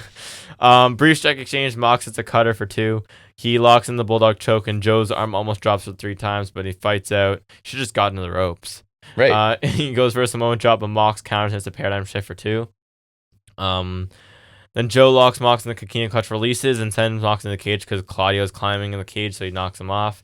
Hobbs yanks Yuta down and puts him through the timekeeper's table. Someone in a hoodie, which is kind of a cheesy trope thanks to the bloodline, but you didn't know who it was. So it's like Timothy Thatcher. They did it well. I saw a beard. Yeah. Someone slips the briefcase in the corner of the cage. Mox decks Joe and gets the win. Who is it? It's Gabriel Kidd. Yeah, fresh out of Canada. It looks I think he did used to go by Gabriel Kidd. I think. I think so too. I think his full name is Gabriel Kidman. Wow. Kidman. He's related to Billy Kidman. He's descendant of Billiam Kidman. Anyways, Hobbs gets beat down by Kidd and Claudio. Shafir takes out Willow. Kidd helps Mox to his feet as the cage lifts up and the Bucks make their entrance. Matt has a cage control remote, which is important. Nick offers a handshake to Mox. Then Omega's music hits and he takes out Claudio and Yuta. Okada comes from behind, decks him right in the diverticulitis. Speedball came down, so him and Okada brawl away. So Okada's taken out of the equation. Matt brings the cage down as the heels beat down Joe and Omega, so they're trapped in there. EVP triggered to Joe, paradigm shift to Omega. Swerve comes out, not even promoting his new shoe yet. Nope. He climbs up the cage and hits Swerve stomp, jumping onto the pile of heels, which looks a little cheesy. Lame. Yeah. But Not Swerve's fault. You know what you're getting at. Matt sends the cage back up, and the heels escape the ring. Swerve gets on the mic, says last time he was here in a cage and in Chicago, he got his brains beaten out. That is factual, as I mentioned. If he got on the ropes, though, would have been fine. He says he doesn't fear anything because he is the fear, and he's the most dangerous man in AEW. He says they want to cause a little bit of anarchy, so he lays out the challenge. It's going to be anarchy in the arena, double or nothing. Yay! Yeah, so I liked the match. It was pretty short for a cage match, and there was a commercial break in there. Yeah, I was a little underwhelmed to make it shorter. Bloody and physical. The crowd was really into it, so that was nice. There's a small part of me that's like, can't we just have Joe win here and get this moving? But you knew it wasn't going to happen. But I mean this with all respect. I don't really want... I do want Joe's champion, but he's a babyface, so it's not what I want. I just don't want Mox as champion. That's fair, but as much as the storylines kind of died a slow death for me, I still want... It died a quick death for me. Slower for you. I still want a worthwhile payoff. You know what I mean? I think that's going to be Hangman or Ospreay. Hopefully Hangman. Yeah. And so the match I thought was fine personally. Definitely not on par with the last two cage matches because those are two of my favorite matches probably ever in AEW. And Gabe Kidd surprised me. I wasn't expecting. I thought that was interesting. I did pique my interest, and I'm still curious because I don't understand why he's here. Because he's either affiliated with Elite or Death Riders, right? Mox seemed to be in on it, which makes me think he's with Death Riders. However, we had the thing the other week where the Elite met with Death Riders, so really, which I still think is ridiculous. But anyways, I'm not big on it, but I'd still like to be clued in, and then I'll have my verdict. But so I don't think it matters who he's affiliated with because they're kind of all affiliated right now. I still think it's just interesting why he's here though. It feels like a loose affiliation just to get this match. Yeah. But here's my thing is another thing that's confusing is Gabe Kidd is not necessary to make up the numbers. Now, do I think Gabe Kidd will be cool? Yeah, I think because from what we've seen with him, he's super hard-hitting and violent. I think him in this match, just on paper from what we've seen with Gabe Kidd, I'm really happy he's in this match. I think that's really cool. But purely from why is he here? Like, Claudio and Yuta are left off this match. Yeah. Okada makes sense because I think it's Okada Speedball, which is sick. Yes. But that makes sense. Claudio and Yuta are left off this match, though. You know what I mean? So in that way, it makes no sense that Gabe Kidd's here. Again, should be sick, but it's just weird. And I don't think he's signed either because he's still with New Japan.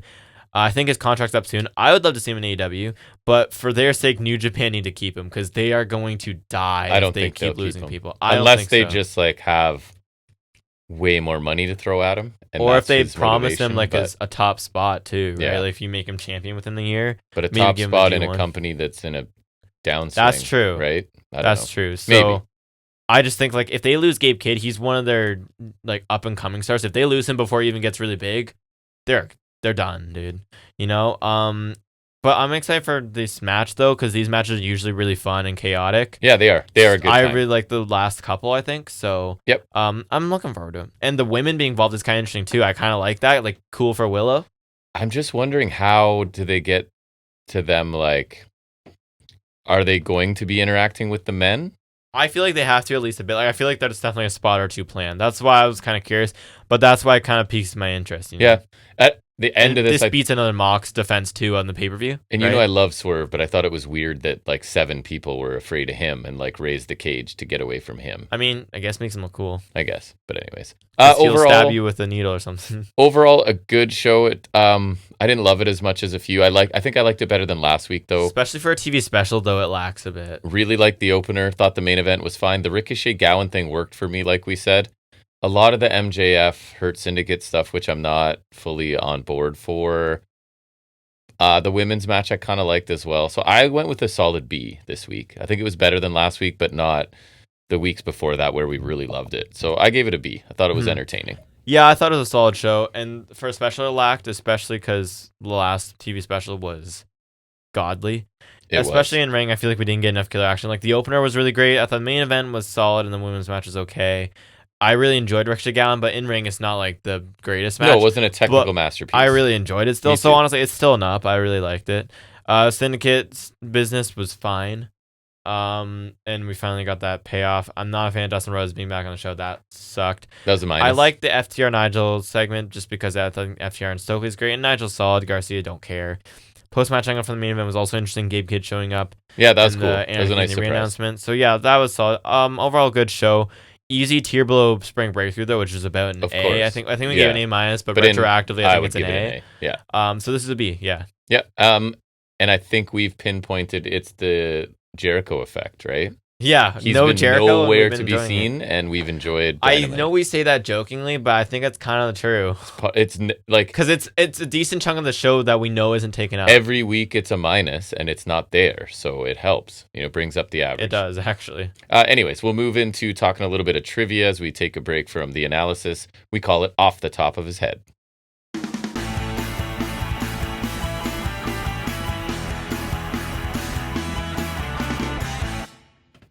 All right, in the efforts to be timely, I went with Battlegrounds best matches. That does include both NXT and WWE. So we'll see.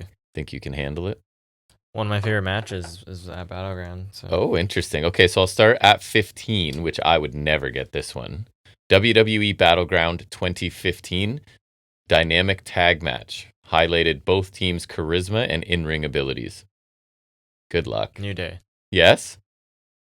Primetime players. Why? Let's go. Why would you possibly know that? I don't know why that was my first guess. All right. NXT Battleground 2023, sticking to tag teams. Hard-hitting tag team bout for the NXT Tag Team Championships. This is before Fraxium. It is. Okay, let me think. I don't know. Released recently. Gallus? Yes. And... Young Ones now on main roster.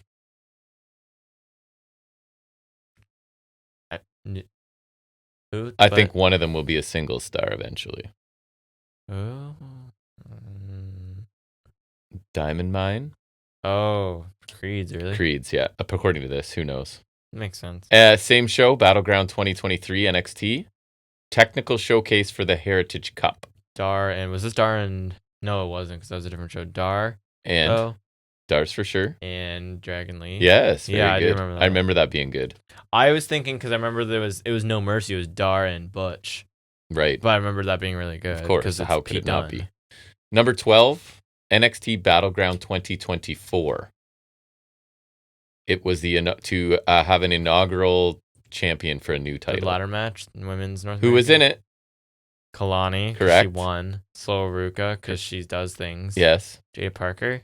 Yes. Oh, wasn't Meechin in there? Yes. Two more. One was still Lola in NXT. Vice in there? No, one still in NXT, one not. Well, actually, no, that's not true. She might still be. Her partner just got... Roxanne? No, released. No. Partner got released. Oh, Lash Legend? Mm-hmm. And... Former North American champion. Former North American champion? Mm-hmm. Kalani? No. I already said that. You said Kalani. Oh, Fallon Henley. Yes. I was like, who else held that belt? NXT Battleground 2024 Triple Threat. Is it Oba? Oba? Oh, it was Oba, Wesley, Joe Coffey. Yes. Right? I remember because he absolutely hucked Wesley on him. Right. NXT Battleground 2023 again. Must have been a good show. Tournament final for the vacant NXT. Stratton and Lyra. Good. WWE Battleground 2015. High stakes World Heavyweight Championship match. Rollins, Orton, Ambrose, Reigns. Or was it Rollins? Oh, wait. Hold on. No, that's Payback. Rollins is correct. Rollins, Lesnar. Redacted is correct. NXT Battleground 2023 again. It's basically the whole show. Exciting triple threat. There's no way it was this good. For the North American. Who was champ at this time? Was it Wesley? Wesley? Shoot. Wesley. Is it Ali? No. Dom? No. Both on main roster? Joe. Hendry. I'm kidding. No. Think of Wyatt 6. Oh, Gacy and Dijak? No. Did he just come back as part of a tag team? I think he did. Wasn't Wesley friends with Pete Dunne? Tyler Bate. Yeah, I do remember that because weren't they kind of friends or something? I don't remember. That was 3 years ago, 2 years ago. No chance. NXT Battleground 2024. Compelling main event. NXT Championship. Was this Ego and Trick? It was. I don't remember that being that great. Me either. This is especially not the 7th best ever. Okay, so Battleground didn't have that many good matches then. Battleground 2014. Stellar tag team match. Oh, Usos and Wyatt's? Yeah. No. Yes. So who? Usos and Wyatt's. But what Wyatt's? Harper and Rowan. Yes. See, here's the thing. Depending on how many iterations of Battleground there are, they might be strapped for great matches. So the top 15 doesn't mean they're all like great. No, not at all. The 15 best of the ones that have happened. So NXT Battleground 2024 cross promotional match. Oh, it was Grayson Perez. Right? Correct. Yeah. Battleground 2015, third match in a trilogy, solidifying one as a main event player. Cena and Owens? Yes. Nice.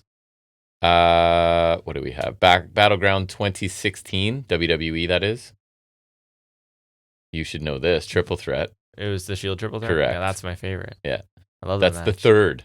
Although number stupid. two is a good match and one. So that's fair. NXT Battleground 2023, Last Man Standing. Oh, was it Dijak and Gacy? No, Dijak and Dragunov. Yes. Right. God, bring that guy back and push him He's to the injured, moon. remember? I know, but like for how long? It's been a decade now. I think now. it was a It's bad been like one, though. 7 years. I think it was like his leg or something. That guy's amazing. Bring him back. I know, I miss him. Number 1, Battleground 2016. Culmination of an intense rivalry. That's Owens fair. and Zayn? Yeah. I do remember that one, I think, being one of their best main roster matches. Yeah, that was a good match. Very good. You crushed that one. So now we'll go back to talking about the week that was in wrestling, blast through some Raw and NXT. We call it Highspots and Restholds.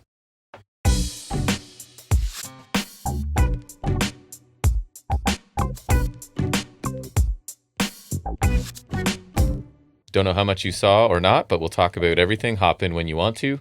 CM Punk starts the show on Raw. Nope. He's most mad at himself.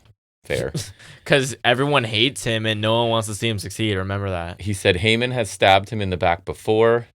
It's Punk's fault for trusting his friend. So my thing here is like, why are they still friends? Even when he's trying to blame himself, it's still not his fault. He's still the victim, right? When it's like, oh, it's my fault. Because it's kind of like, for trusting my friends, which means like, so it's not your fault, Yeah. right? So he can't even, he's just the victim of everything all the time, Yeah. this guy.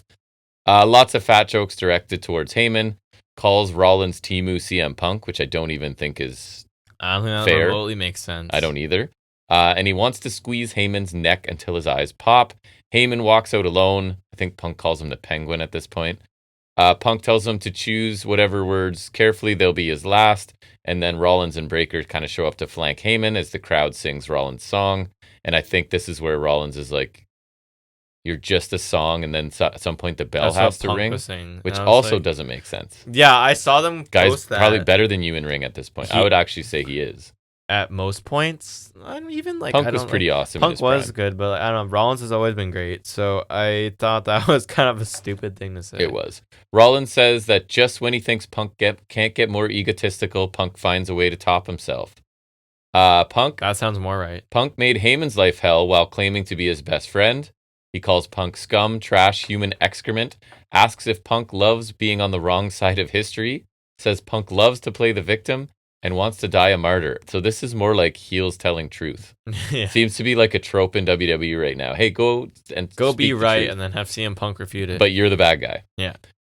Braun gets in the ring. Sami Zayn comes to help. And Uso comes out as well to even the numbers. Punk and Zayn get steel chairs. Wouldn't that be odd in the favor of the babyface? So the heels retreat. I guess so, yeah. But yeah, the babyface sounds like a heel to me. And the heels are right. So it's kind of weird.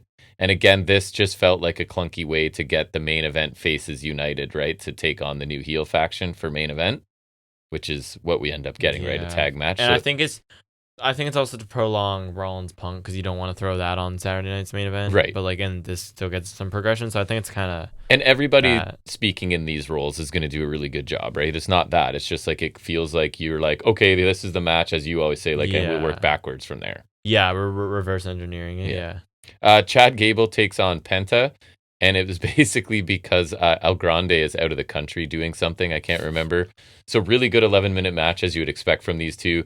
Penta wins with a destroyer. No, like moonsault sentons or whatever. And at one point, that's Americano's move. That's right. I think McAfee, he caught himself because he's kind of like, Gable is so good, it's hard to believe he'd ever lose. And then he's like, even though it happens all the time, or it happens a lot, because he's like, oh crap, I'm saying he's like hard to beat, but he never wins, so I better but he's really there. easy to beat. So the story here, I think, and I kind of like it, like this is the comedy I kind of like in wrestling, is that Gable can't win matches and El Grande can't lose, right? And that they're the same person, even though we know they're not. But like, we know they're not, but like they're trying to make us think that they're the same person. And it's weird because Cole is sure that Gable and El Grande Americano are the same person, but McAfee is playing the role of the heel commentator, even though he just came off of a storyline where he was like super mega pander to the fan babyface. So there's another reason why you shouldn't be believing like when he's trying to do like the sympathetic promos. It's like then he's gonna support Chad Gable on commentary. But now he's like, that is not Chad Gable, and El Grande's out of the country, and blah blah. Like it's just I don't know. Or is he like playing up a gimmick and he's super meta? You know, like maybe he's like, oh, I'm in on the joke. I don't think Pat McAfee is capable of meta, but you know what I mean. Like I don't know. It's just stupid. Roxanne and Julia are at Raw to take over, and they're the future of the industry, and it starts tonight. They just had a little. They're at Raw to take over. You're on SmackDown. Right, take over one more day before leaving. We're in the Judgment Day Clubhouse. Dom. So I think the Clubhouse is so stupid. That's such a stupid thing to call I think he's like, Liv is the filming of the movies going well, but he doesn't understand how time zones work because it's like it's whatever time. I did see that. So that was kind of funny. He's really good at being just a dumbass, right? Like you just fully believe him. His character, you believe. Like he's this grimy, stupid, like he just kind of idiot. He's really good at it. So Dom is a bit annoyed with Balor for the lack of help. For the botched help at Backlash. But Balor's just kind of like, the bottom line is you're still a champion, so like what's the big deal? So we're still going with the whole Dom and Balor have issues. Punk and Zayn, they're in the locker room. They will work together at the main event. Punk is a little reluctant because he has some trust issues at the moment. And again, it confirms that the opening segment was just there to get this match together. And then even later, Rollins asked Braun to do him a favor, and we see Braun is sort of standing over Jey Uso, took him out backstage. That is a favor. Yeah. War Raiders take on the Creeds. The New Day are on commentary. Story being they do not want to face the War Raiders again, prefer to face the Creeds, which to me, it's just like another way to make the Creeds look weak. It's like they sit down and they go, how can we make these two super impressive athletes like look not good? Yeah, and I don't feel like there's a better option to face between those two teams, so it seems odd. I know. They did use some good heel logic, though, the New Day, because they're kind of like, well, the Raiders already had a chance, and we're trying to give younger teams a shot and all that kind of stuff, right? So that's fine. New Day get involved. We end up with a Brutus Ball to Ivar. Creeds win after 10 minutes. Solid match, not great. The crowd this week was not as hot as it has been recently. I think it kind of affected this match a little bit. But so later in the show, this really irritated me. Pierce makes the title match a triple threat since New Day got involved. So I hate when not just them, wrestling companies pick and choose when refs and authority figures notice things and do something about it. You know what I mean? When it happens all the time and nobody ever does anything, but this one time you're like, so bottom line is the War Raiders lose a match and get a title shot. Because after losing the titles, for once the GM is like, no, there was shenanigans, and you guys, that's not fair, even though it happens like 4 times a week and nobody does anything. So anyways, either notice everything or notice nothing. I think it makes more sense when they can't be a little bit pregnant. If you there's no way you pulled that. Yeah, that's right. That's right. That's crazy. That's going to be a new gimmick for us. Can't I feel like these pretzels are making me thirsty. These pretzels are making me thirsty. But like, I think it makes more sense. It's still annoying, but it makes more sense if they did like a draw, because then it's like, okay, neither of you lost, you get a title shot, which is still kind of annoying. But at least then it's your GM going, I actually was watching this week and I noticed that there was shenanigans. Yeah, so just do a double count out. Yeah, Jey Uso speaks in the ring, hooray! After we get his theme twice, which is like, no, they're still doing that. Yes, I thought they stopped doing that. I think they did it this week. Logan Paul says Jay is not championship material. Again, heels telling the truth. Yeah. He'll beat he'll beat him at main event. I'd say I wish, but that's not even really true. Out comes Gunther, says this position must feel unnatural for Jay because Jay is not a natural champion. Heels speaking truth. Gunther will face the winner of the main event match, just kind of out of nowhere, which also feels weird because it's either remember the rematch clause either we're way back and getting Jay and Gunther again, which we just got, or Paul has to win and Uso's reign is really a joke. Do you know what I mean? Like, okay, Paul's not winning though. I know. So Jay gets fired up. He runs this place. He'll handle the YouTuber and state champion. So kind of basic stuff from everybody. Gunther sounds great, but like, I think it just telegraphs Jay retaining again because he came out and spoke about Jay and didn't really acknowledge because Paul. like, what are the chances we get a heel versus heel Paul Right. Gunther match? Right. Because Paul he cannot be a babyface. We've been there. We tried. Io has no respect for Perez and Julia, and nobody will take the championship from her. Just a quick little promo she got, I think pre-recorded, if I remember correctly. And then I was surprised by how short and basic the Sabu, not in our news, but everybody knows he passed away. And I was just like, I wonder how they decide who gets like a lot of attention and who doesn't. People who are or aren't their guys. I guess. Because he was not theirs. Because if hypothetically speaking, you can't use ECW footage like from original ECW for whatever reason, you don't have much Sabu then. True. So I think that's maybe part of it, but I mean, I would feel like you would still do it because he's legendary and they have all the footage, but I don't know, maybe they just don't care. Yeah, that was pretty brief. AJ Styles, Finn Balor, Judgment Day get involved, obviously. So Finn Balor finally won a singles match? Heck no.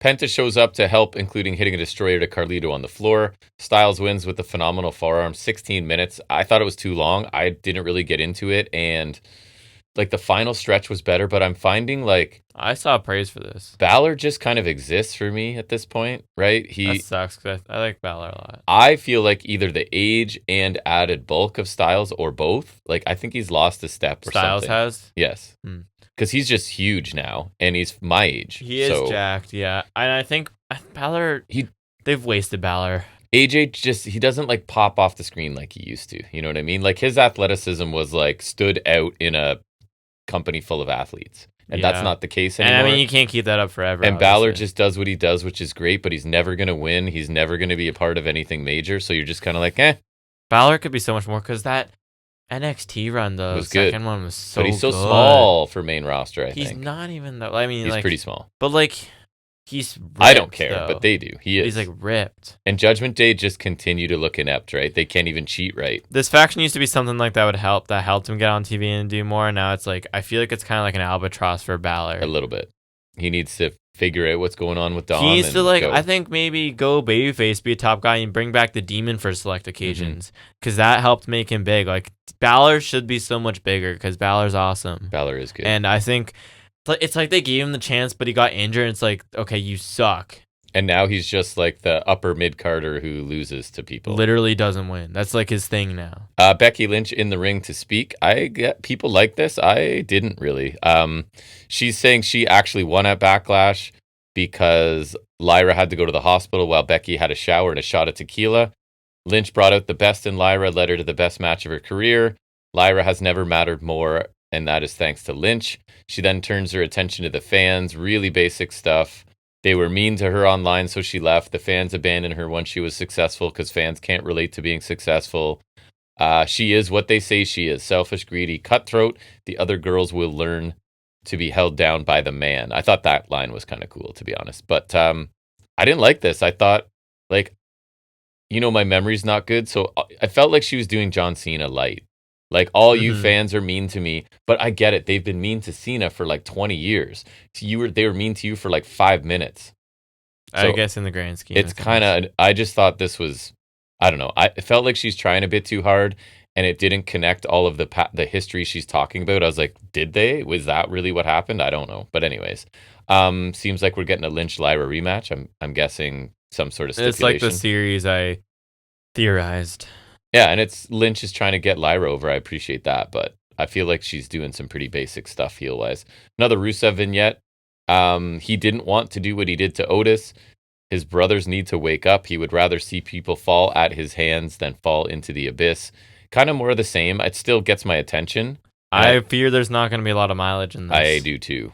And I think there was another veiled shot at AEW. Maybe that's every time he listens. He doesn't want to see people go to the abyss. I think when he mentions the abyss, that's what he's talking about. He'd rather like kill them than have them go there. Which is so nice. And that's my thing. It says, can this character ascend beyond mid-card? Not sure. I don't think so. I don't even think they even have plans for him to. I don't think so. Do you And know what I mean? honestly, I don't think Rusev's destined to be a main event guy. I don't either. I do think he. I think he's a really good mid-card heel champion guy. Yeah, and that's his and I ceiling, think and that's fine. I love those people. People thought he had, I think, a higher ceiling in Yeah. WWE last time. And I do agree they should have capitalized on Rusev Day, but I think him capitalizing on Rusev Day would have been a long mid-card title Rusev run. Lana was a really good act. It Just was. like Andrade and what's her face? Selena. There you go. Was a But great even act. still, but they would you broke up. consider either of them main event, though? I feel like Andrade had potential. Yeah, and especially because they like to cater to that market. But Rusev then, like... Because she was so good speaking for him and then hitting the odd move because she's not a good wrestler. But she can, as a manager, she would get involved at just as she's the right one time. with the title on Andrade, which is crazy. And I love her, don't get me wrong, in Rusev, the right role. And I think in AEW, it made me realize, like, Miro's not bad. It's just I don't think he's that amazing and undeniable as some people thought. Like, the Rusev Day thing was over and it was funny, but I don't think he ever would have been world champion with that, even if they did push him. He's very good. He's not great. Yeah. NXT. One of the highlights of the show was the opening. Miles Bourne comes out and speaks to start because he won, kind of surprisingly to me at least, he won the Battle Royal last week to be number one contender. I would say it's a surprise. And so he kind of says like they've danced around it for months and he is in fact hearing impaired. It affects his speech. And I like this. He said he wants to be judged on his ability and not his disability. And that basically he's fighting for all the kids struggling in their fight to prove that they can be a success. And it basically no one gives him a chance, but he also had no chance in the Battle Royal and won that, so he'll shock the world again at Battleground. Ethan Page interrupts, saying that Bourne isn't on Oba's level. If Bourne wants to prove himself, he should put this title shot on the line in a match against Page. Why is Ego saying that he's on Oba's level? Is Oba not going to talk to him? Well, you know what I mean? Page does talk about later, and I kind of like this, that his whole gimmick right now is he just wants to ruin moments for people. So he'll just come out and say anything to ruin your moment. I guess so. Which I kind of like. Dempsey speaks up and thinks it's a good idea, right? Because there's this bit of problems between Dempsey and Bourne where Dempsey clearly wants him to, have a match here and maybe lose his title shot because Dempsey is not on board with it. But Sinclair and Heights disagree. Bourne, because he's the fighting baby face now, agrees to the match. Ava comes out. She makes the match official, tells Dempsey that his match against Oba Femi will be right now. So I thought Bourne did a really good job. His speaking has improved. Even obviously when he first started speaking and we didn't know he was hearing impaired, we were like, bad. What is going on? Yeah. But he did a really good job here. And he has a hell of a story to tell. People want him to be successful so he can really be a baby face. He's good in the ring. He could be like sympathetic, yeah. He can. And yeah, like I said, Page admits later that he just likes to ruin people's moments, and I think that's kind of cool. And here, he's the wise veteran, right, who just interrupted this young kid and he manipulated him to putting his title shot on the line. So I like that for Page, too. So Oba does face Dempsey. It's 9 minutes. He wins with the fall from grace.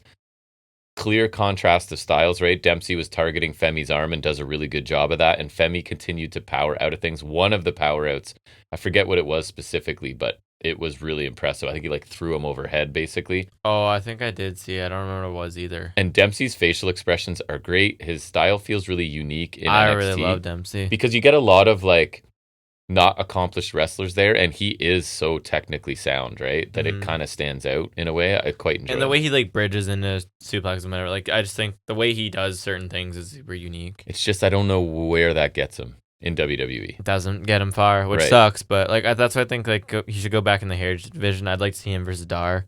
I don't know if we've done that before. He'd fit in Japan somehow. He would definitely fit in Japan. Right?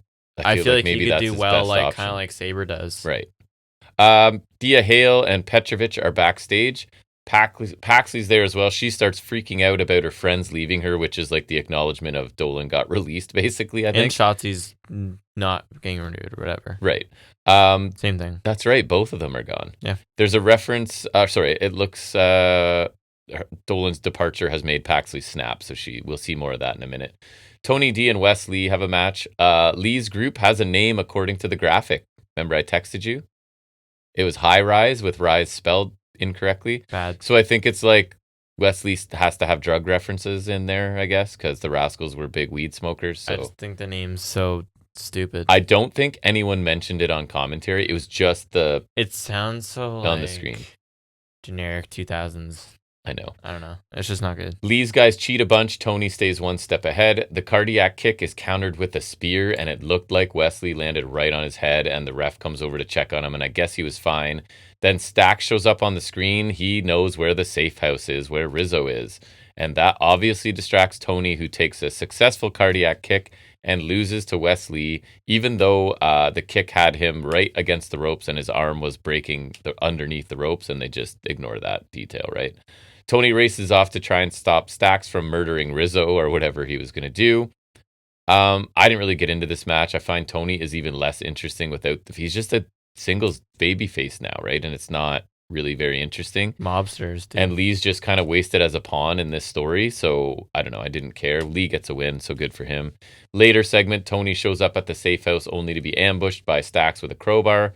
Stacks is basically like, crowbar on a pole. I've been around you so much, I'm always one step ahead. I'll put an end to the family once and for all at Battleground. Cool. OTM get another vignette, and they have a cool look and are intimidating. I hope they've improved in ring in their time away, right? Because you love Lucian Price. I think it's cool. Yeah, so they definitely have a presence. So if they can figure out how to wrestle, that'd be good for them. In a wrestling company.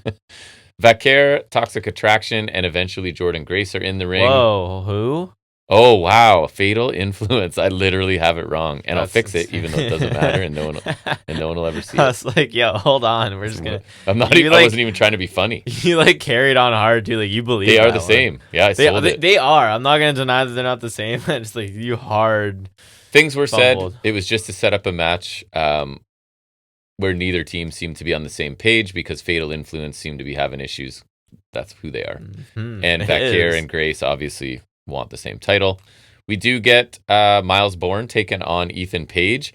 Bourne wins clean. He countered the twisted grin with a dropkick. One with a drop kick and a jackknife after 11 minutes. He does have a nice dropkick. He does, but I come on now. At the same time, I would not tell Okada to win it with a dropkick. I think the crowd was chanting RKO at one point too. I think if he could find some way to rip off the RKO, I think it'd be really funny. It's just at least the once. Diamond Cutter. Mm-hmm. He could do that. Big momentum win for him, obviously ahead of his title match. And he beat a former champion. That's a feather in his cap. And could you use some finisher where it's like a hearing impaired pun? I feel like that'd be really funny. I don't know what you could do, but I don't either.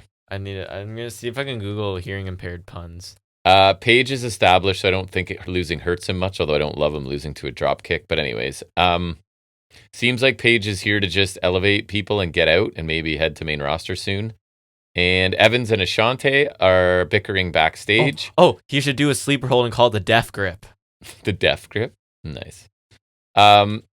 Ricky Saints is there and basically suggests that Ashante and Javon have a match with the winner getting a North American title shot because Ricky Saints is fighting babyface champion. Thea Hale gets a win over Tatum Paxi in 4 minutes. So the heel again, Paxi is gouging at Hale's eyes to escape the Kimura. Ref calls for the bell. Paxi goes after the eyes after the bell, so Hale gets the DQ win, and Paxi is crazy. And that was the focus, right? It wasn't about the match. Paxi's a psycho heel. She's flipped back and forth a lot, I feel like, in her brief time. Who, Paxi? Yeah. Yeah, because they turned her face with the whole weird girl thing. But right. I think, and now it's like, I guess you're trying out both, but not. But I also think and I don't think they're it. wrong. I think they see something in her in ring, so they're trying to find like what works for her because I do think she's improved in ring quite a bit. Kalani Jordan will get another match with Zarya, and if she wins, she'll get to challenge Sol Ruka. This is another backstage segment. And again, I assume we're telling the story of Zarya wins again and starts to feel like she deserves a title match against her friend and mega powers explode, that kind of thing. Hendry Trick contract signing. It's in Ava's office, and I put how fun for the live crowd, right? Not in the ring or anything, but in her office. Basically, Trick's bigger than TNA and the title. TNA is hotter than ever been. When Joe beats him, Trick gets no more title shots. There is way more to this, and I guess they did a fine job, but I'm just not interested in this. These characters peaked for me a while ago, right? And now we're on like the descent, and I don't really find them very interesting. And also, like, WWE has not done Hendry any favors in the way they presented him. At least not lately. So he's the champion of a company that loses to Randy Orton in a minute. So awesome, I guess. Do you think Trick wins? I don't. And for TNA's sake, I hope he doesn't. I do too. Hank and Tank are backstage. They feel bad for Briggs with Inamura leaving, heading back to Japan. Spears comes in and says that Briggs is a cancer when it comes to relationships and that Briggs should take care of it before he explodes. And then Briggs is like, I have an idea on how to clear my head, so I guess we're going to get a Spears and Briggs match. Or you could get a 6-man with Culling against Briggs and Hank and Tank. That's true too. Well. You could. But Briggs, remember, he's going solo. Nope, never solo. That was the whole thing. Left Jensen. Chase U kids want to get the university back on the map. Ava says they can have their debut match against a returning OTM, and then Chase is like, what the? Because that's obviously OTM's going to kill them, I imagine. Chase U kids, Uriah Connors, and Kale Dixon. Yeah, there you go. You got it. They're on the map. They've made it, guys. The main event match is Vaquer and Jordan Grace taking on Fatal Influence. I got it right. That time you did. It's Henley and JC Jane. Babyfaces win after 11 minutes with a back fist and a beast mode by Grace to Jane after the other one, I think, got taken out by something. Beast mode. Was a good tag match. I actually thought Fatal Influence did really good heel work. They had some double teaming, pulling people off the apron at the right time to avoid tags and stuff. I still don't get the tease of where their dissension is going because, like, who are we going to root for in that? I guess Henley goes back to being babyface. I guess, because but JC Jane's not likable. There's some storytelling they need to do to get us there that they don't seem like they're doing. Like Christian, if we want him to team with Copeland. Post-match, Grace raises Vaquer's hand, stares at the title, which I think also happened on Raw. That's their new thing. It did with Ripley and Io. Right, so we're doing that. And then finally, backstage, they show Ethan Page standing over NXT North American champion Ricky Starks because Page did say to Ricky that he'd pick this up later, and he says later is now. And it's weird because Page just lost, and now is he getting, like, are we running it back with Saints? Is he just putting people over on his way out the door, kind of? I guess. Feels like he's going to get lost on main roster, man. Which they're not going to have anything to do. He seems like the kind of guy they would like. I know. I could see him in like a cross roll where he says things for 30 seconds and never wrestles. You know what I mean? But I don't see them going like, this guy is a big deal. I don't think so. He'll be like a guy that can talk and never win, I feel like. But anyways. I am afraid so. Yeah, too bad because he's cool and Canadian. That is all I have. And we talked about SmackDown stuff already. We did a bit, yeah. So I think we're wrapping it up here. So. I think we're done. Because I think, like I was saying to you, Battleground does not interest me anymore. And there's not many matches announced, I didn't think there's either. There's not that many announced, which isn't... I'll watch it. I won't. It's tomorrow. And there's no Fraxium. So I was saying to you, because like that's my usual, like, okay, I'll watch the Fraxium match, but... So it's Trick I Henry. don't even have to do that anymore. Nah. Who else is there on there? Oba. Oh, right. Born. Oba Born. Nah. Oba. I assume Henry retains, I think. I don't know. Maybe. And I don't even know what else was there. There's only 4 matches. Didn't Stax tease something with Tony? Oh, Stax and Tony? Is that happening? I don't know. Anyways. That's actually the least interesting. So we're not even going to make picks on that one. We're getting lazy in our Grace age. and Vaquer. Yes. That should be good. I'll check that out for sure. If it's I'll watch the whole I'll show. watch it. I watch all NXT stuff. But anyways, we'll maybe mention it in passing next week. I don't think we'll go detailed review. We'll talk about what we did see on it. We'll be back to do all the usual stuff next Saturday. Next Saturday we'll preview Double or Nothing. Oh, that's right. That's fun. That'll be more fun. That'd be great. So we'll add that to our roster. Come back, bring some friends, listen to us, watch us. Thanks for listening. Please leave a comment if you can. It's really nice to hear from people. We'll be back here next Saturday through 2:53. Until then, everybody, take care.